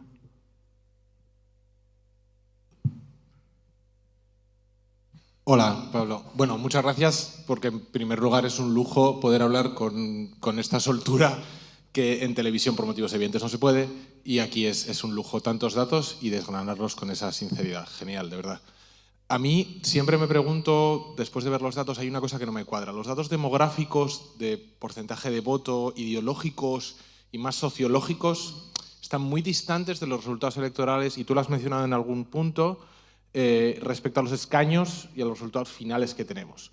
Es evidente que el sistema electoral español se diseñó en un momento muy frágil democráticamente, en el que era muy necesario que hubiera una solidez de los partidos, incluso, ojo, los políticos estaban amenazados, porque era así, pero a día de hoy, ¿tú crees como experto que el sistema electoral español es suficientemente representativo como para que se mantenga, o es uno de los temas, como bien has mencionado al final, que en esta legislatura quizá habría que mirar a ver? Gracias, de verdad. Pues muchas gracias por la pregunta. A ver, simplemente por volver al tema de lo del sistema electoral, dos consideraciones. La primera, hubo un momento en el año 2015-2016, cuando emergieron los nuevos partidos, en el que la agenda de reformas institucionales estaba encima de la mesa. Era un momento en el que hablábamos de todo, ya no nos acordamos, pero entonces se discutía de los aforamientos, de medidas de lucha contra la corrupción, de reformas del sistema electoral, de mecanismos de participación directa, etc. Pero yo creo que todo eso en el debate público ha quedado totalmente enterrado, está proscrito, está olvidado. De hecho, ni siquiera hablamos de la independencia de nuestras instituciones. ¿Os acordáis, no?, que se hablaba mucho de la separación de poderes, que los jueces fueran más independientes, etc.? Bueno, parece que vamos en dirección contraria casi, ¿no? Entonces, todo eso creo que ha quedado olvidado, y lo que tengo yo la impresión es que ahora mismo con este Congreso no hay incentivos para una reforma electoral. ¿Por qué? Los dos grandes no quieren. Para que alguien quisiera, que podría ser por ejemplo el PSOE, necesitaría estar cogido de los escaños de un partido pequeño que quisiera forzarle a hacerlo. Sumar puede querer, pero con sumar no vale. Y la cuestión es que necesita a los partidos nacionalistas. Los partidos nacionalistas no quieren tocar el sistema, porque saben que con el modelo actual tienen un poder de coalición y de negociación en el Congreso tremendo. No porque estén sobrerepresentados, de verdad, ellos tienen más o menos los escaños que le toca, pero es verdad que les viene perfecto porque este sistema a quienes mata es a los partidos que son segunda, tercera, cuarta fuerza con voto disperso. Entonces no tienen incentivos. Yo, además, me resulta muy divertido porque yo fui citado a la Comisión del Congreso de los Diputados para hablar de la reforma electoral y me aplazaron porque se hizo una moción de censura ese día. Fue la moción del año 2018 y me quedé ahí y no se pudo decir. Pero era una cosa que estaba en cartera y al final lo que se decidió fue simplemente el tocar el voto rogado. Yo creo que esto es de las cuestiones que están pendientes en nuestro sistema institucional. Tendríamos que acostumbrarnos a que hubiera más gobiernos de coalición, pero claro, eso también implicaría que los partidos de ámbito estatal, que son terceras, cuartas fuerzas, pues tendrán más impacto y más mando en plaza. Los grandes es difícil que quieran, así que no soy muy optimista en eso. Todo lo que acabas de decir, hay un mito que yo creo que conviene deshacerlo, y es que no es la ley DON la que perjudica el sistema de representación, sino que es la circunscripción provincial. En el libro que presenta estos días Pablo Simón lo explica muy bien, que es el hecho de que los diputados se repartan por provincias, lo que penaliza a las terceras y cuartas fuerzas políticas, no el sistema DON, no la ley DON, mal llamada ley DON, porque es un sistema de reparto. Muy bien, Pablo, esa cuñita publicitaria. Bueno, me sumo a las felicitaciones por la charla. Y mi pregunta era de que, bueno, como has dicho, la mayor parte buena parte de las políticas que nos afectan están en el ámbito autonómico. Ahora, pues eso le ha dado el poder a la derecha para gobernar en muchos sitios donde no estaba, pero a la vez le hace que descubra sus políticas, que no son muy sociales precisamente, con lo cual eso no puede tener un efecto en sitios donde ha gobernado la izquierda, estos posibles recortes, privatizaciones. Sé que en Andalucía no ha pasado, pero bueno, no sé en otros sitios si podría cambiar la balanza. Pues gracias por la pregunta. A ver, lo que sabemos de la evidencia comparada es que normalmente en las comunidades autónomas hay menos alternancia que en el nivel nacional. La razón por la que hay menos alternancia es porque, y esto es algo que va a sonar así un poco llamativo, ¿no? Pero muchas veces los ciudadanos no siempre tienen del todo claro qué nivel es el competente en cada política. A veces la gente está un poco liada y no sabe exactamente quién lo lleva, aunque las encuestas muestran que la gente cada vez sabe más que sanidad y educación depende de las comunidades autónomas, y eso es una buena noticia. Pero también es verdad que hay un problema en las comunidades autónomas, que es que vamos a ver cómo lo planteo de manera... No puedo plantearlo de manera sutil. Los sistemas de medios de comunicación están comprados. ¿Vale? O sea, los sistemas de medios de comunicación autonómicos no se dedican a fiscalizar el poder, sino que son muy dependientes de la publicidad institucional. ¿Vale? ¿Esto qué es lo que hace? Que evidentemente la institucionalidad de ser el presidente o presidenta de la comunidad autónoma te da una visibilidad, unos recursos y un poder que la oposición lo tiene más difícil. Ahora bien, yo creo que es evidente que a la izquierda le va a ir mejor en las próximas elecciones. ¿Por qué? Le ha ido tan desastrosamente mal que solo le puede ir mejor. Es decir, como le pasó en 2019 a la derecha. 2019 la derecha perdió prácticamente todo menos los sitios en los que seguía. Aquí ahora el péndulo se tiene que reequilibrar. Luego habrá más poder municipal y más poder autonómico. Yo creo que tal vez el desafío, más que las políticas concretas de la derecha, es qué pasará con Vox. Para mí esta es la gran duda, porque Vox ha hecho un tránsito que es complejo, que es pasar a ser un partido que gobierna también. ¿Y esa gente qué hará?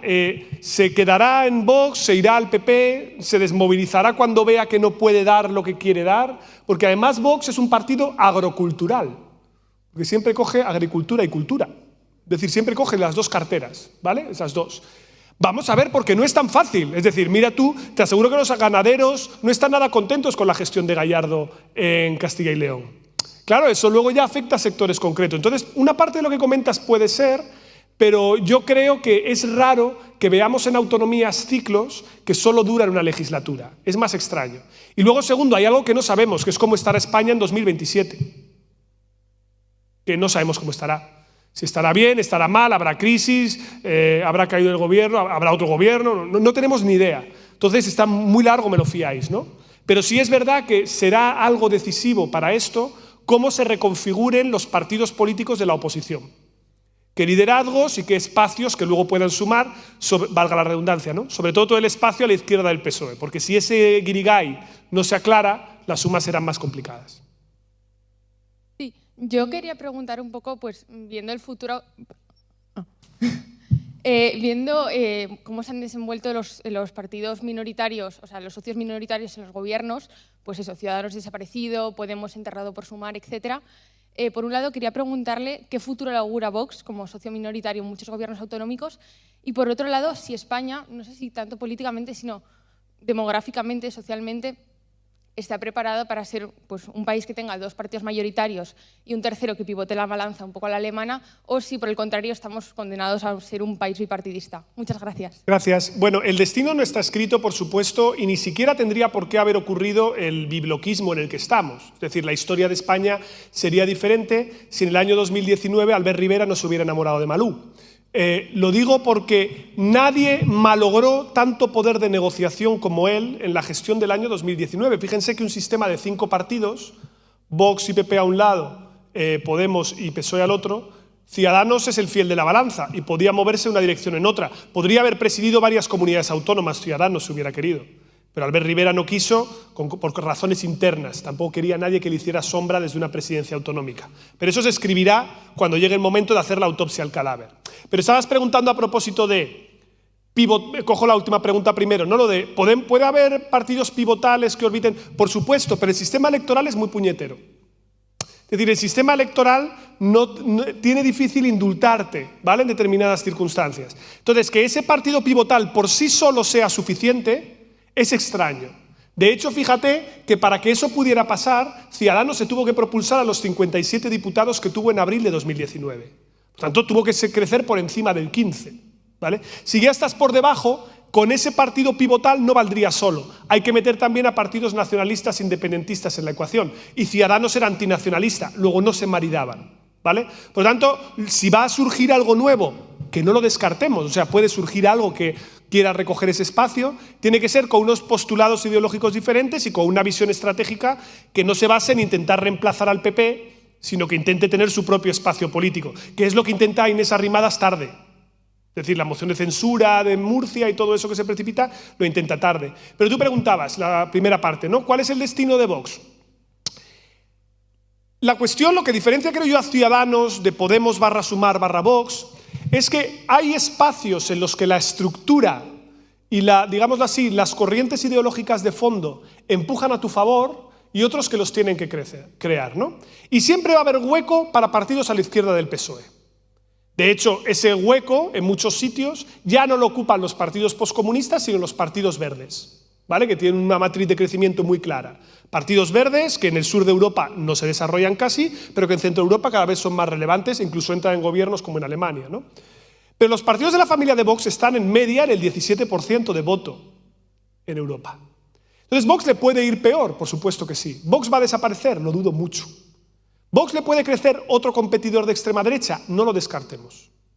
Porque ya ha pasado en Italia, ya ha pasado en Países Bajos, ya ha pasado en Francia, ¿vale? O sea, puede haber hasta 2 partidos que intenten disputar ese espacio. Yo creo que Vox tiene matrices profundas de crecimiento que tienen que ver con malestar cultural, tienen que ver con temas de nacionalismo español, con temas antiderechos sociales, tema territorial, bla, bla, bla, bla, que le dan un vector para poder estar ahí con un nicho, más o menos fuerte, más o menos decisivo en el gobierno, como el espacio a Sumar o lo que se reconfigure también. Ciudadanos era el que lo tenía más difícil, porque es un partido, entre comillas, de centroderecha o liberal o como quieras, que surge a destiempo. Donde hay partidos liberales fuertes son democracias antiguas. Son democracias donde los liberales antes gobernaban y se fueron viniendo a poco, mientras los socialdemócratas subían. Este surge a destiempo, es raro. Y claro, si eres Francia y tienes un sistema presidencial, te puedes permitir Macron. Pero aquí es difícil, porque aquí el parlamentarismo te empuja, ¿no? O sea que eso ya veremos lo que ocurra, pero Vox yo creo que puede acabar más débil, Vox puede tener escisiones, puede haber 2 partidos en su espacio, pero yo creo que hay demanda en España para ese tipo de partidos. Y bueno, lo hay en Europa también, solo Irlanda y Luxemburgo no tienen uno. O sea que esto ha venido para quedarse. Hola, estoy aquí, sí. Mira, me he perdido en bastantes conceptos de los que has dicho. Pues ya así. Lo siento. No, he intentado seguirte y todo eso, pero por ejemplo a nivel de chascarrillo yo no sé lo que es un voto rogado, no sé lo que te referías con lo de kinky y no sé qué.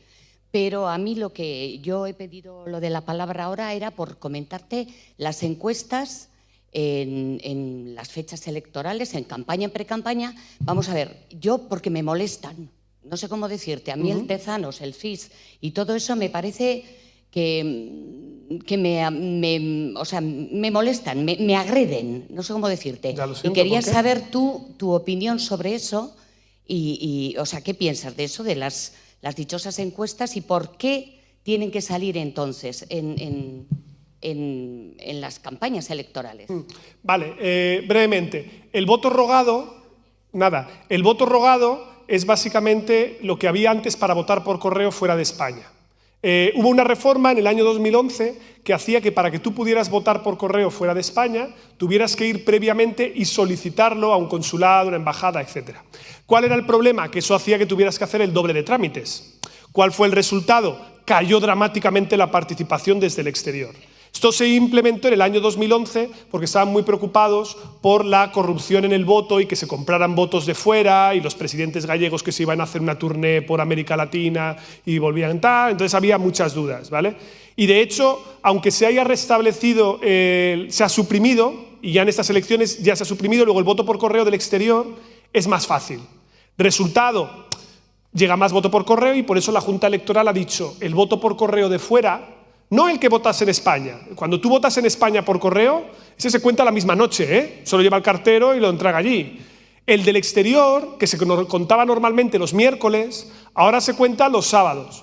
Y la explicación es porque viene mucho más voto de fuera, porque ahora es más fácil.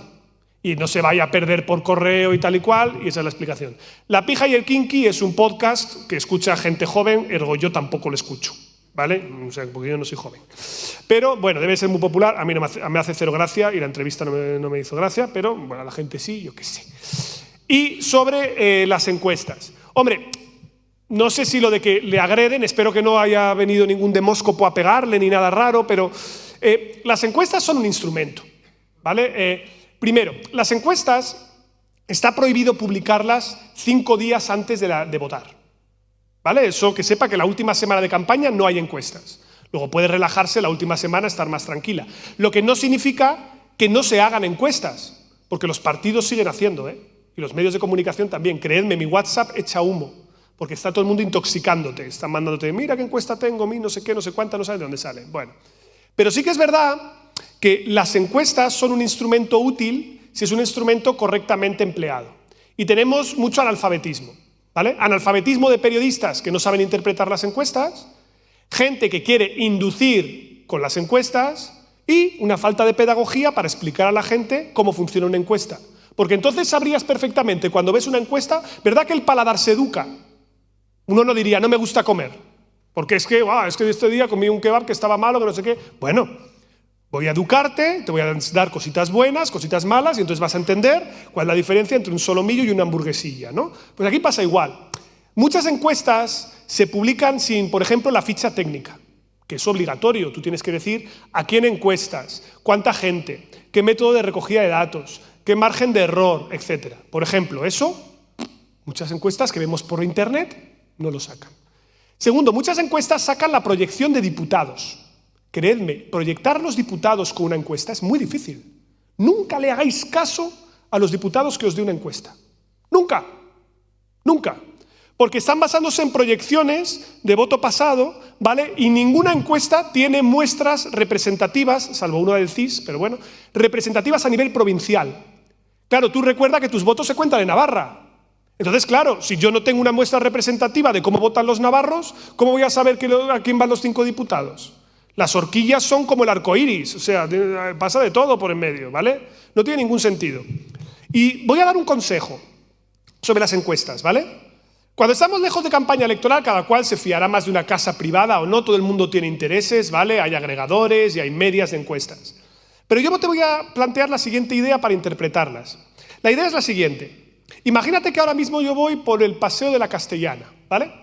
Y hay un termómetro que está puesto ahí, es verano, y le da el sol de manera directa. Marca 70 grados. ¿Verdad que no hace 70 grados en la Castellana? A veces lo parece, pero no, ¿vale? Bien.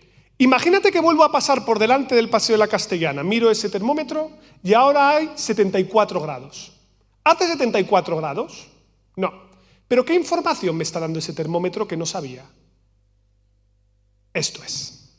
Aquí está la clave. Las encuestas fallan más para dar escaños y cuál es la posición de los partidos que para dar tendencias. Yo lo que me fijo siempre en las encuestas es la tendencia. Este está plano, este sube, este baja, este tal. Esto significa que alguien se está acelerando, alguien se está poniendo más calentito o alguien se está enfriando.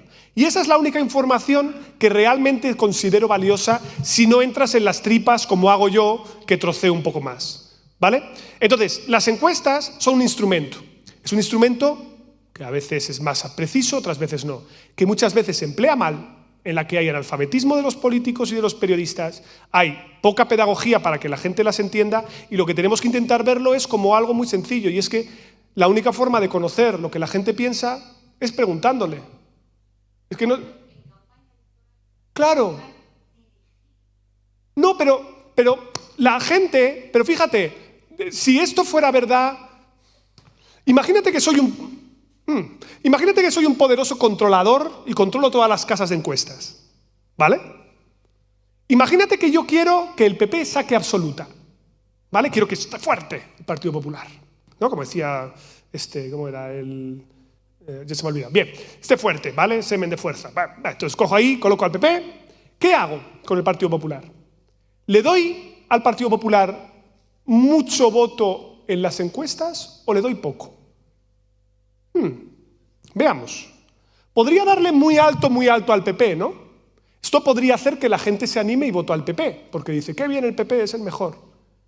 Pero podría ser que también ayudara a desanimar a la gente, porque si la gente ya ve seguro que va a ganar el PP, a lo mejor esos se quedan en casa. Sabéis que durante la última semana se estima que 340.000 votantes de Ciudadanos que iban a votar al PP prefirieron quedarse en casa.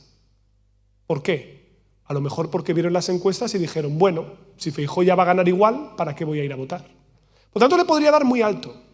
Pero claro, esto a lo mejor desanima.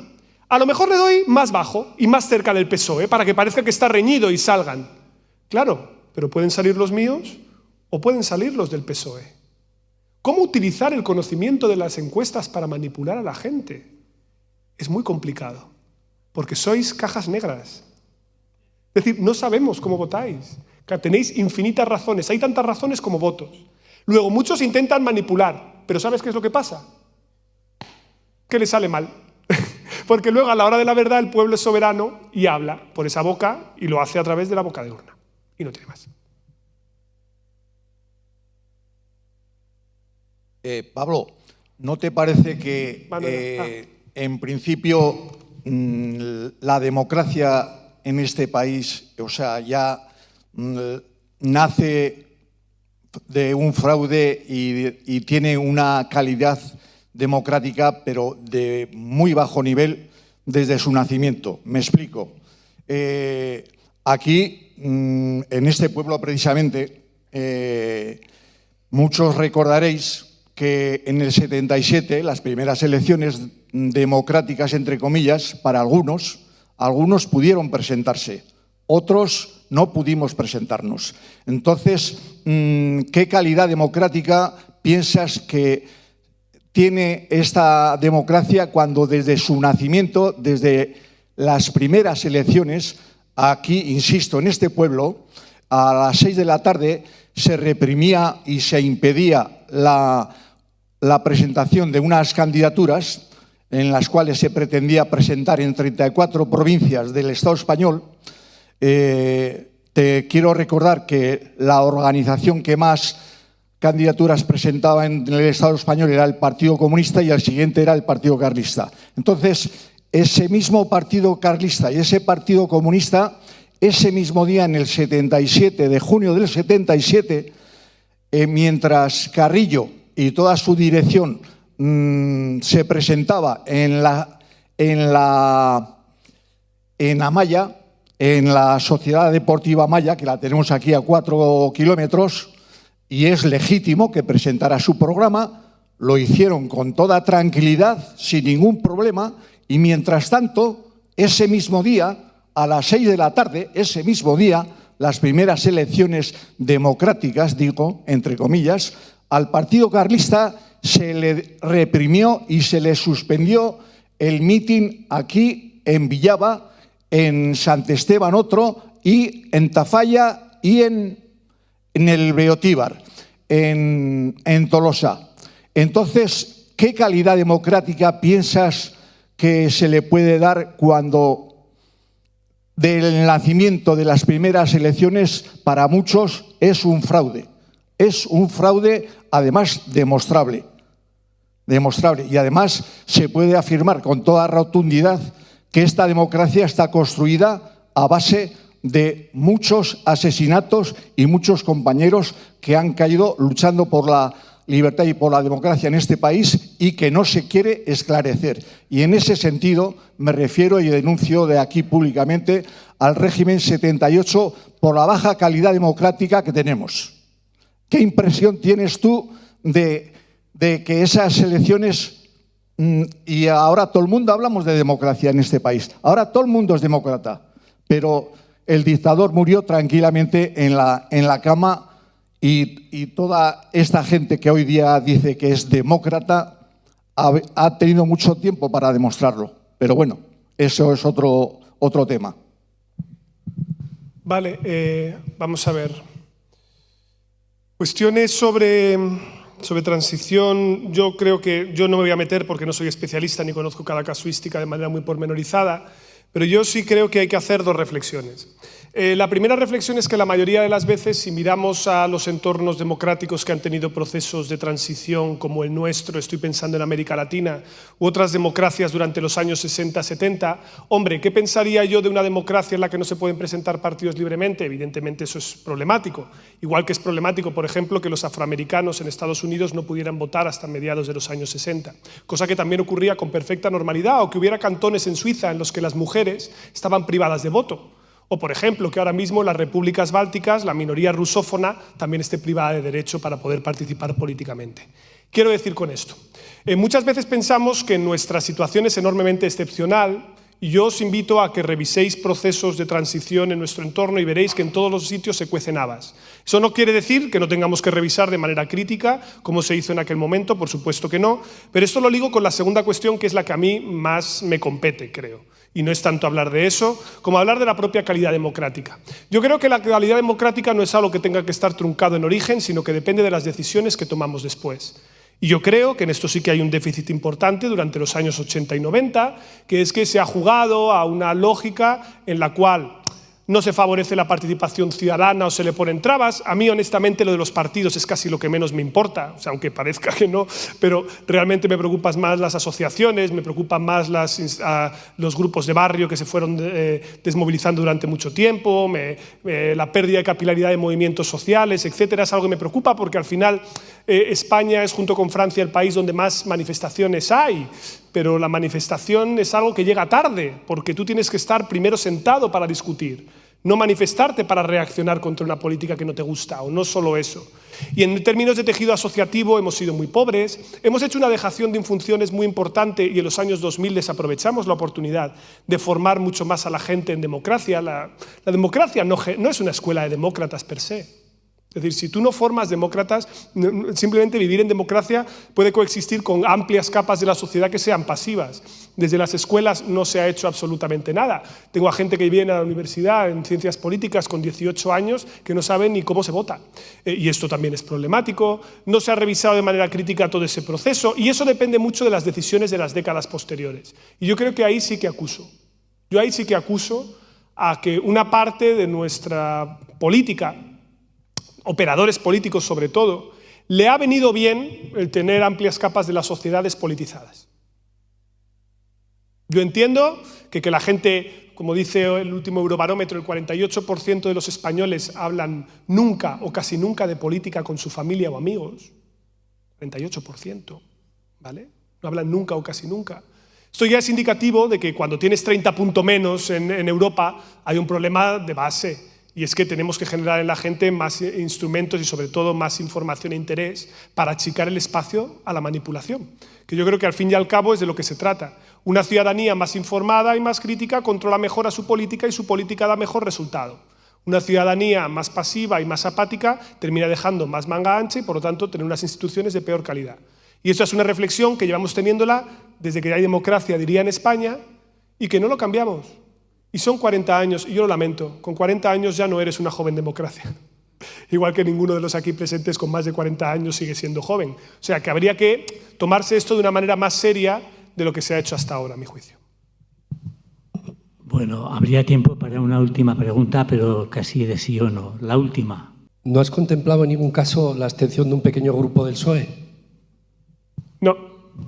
Es decir, sí, por desarrollar un poco más largo, no porque el grupo parlamentario del Partido Socialista está cohesionado, porque al final las listas, quien las ha elaborado es sobre todo Ferraz con Pedro Sánchez, ha habido algún equilibrio interno, Castilla-La Mancha, etcétera, pero eso no se contempla. No, porque al final tú piensas también que hay un incentivo muy fuerte, el reparto de rentas que te da estar en el gobierno es muy grande. Y ahora mismo hay mucha gente que, aunque dentro del Partido Socialista no le guste la amnistía y no le gusten los apoyos, sabe que la única manera de recalar en un sitio con un plato caliente encima de la mesa es asegurándose de que Pedro Sánchez está en el gobierno de España, porque entonces habrá cosas para repartir. Si ni siquiera estás, entonces estás fuera. Nos vamos a una repetición electoral y entonces sí te quedas a cero. Y eso sí que es muy duro. Y a veces ya sé que suena un poco cínico hablar solo de lo material, ¿no? Pero los partidos también operan muchas veces en esa lógica y hay que entenderlo así. Bueno, nuestro ponente yo creo que está cansado. Vamos a premiarle con un fuerte aplauso.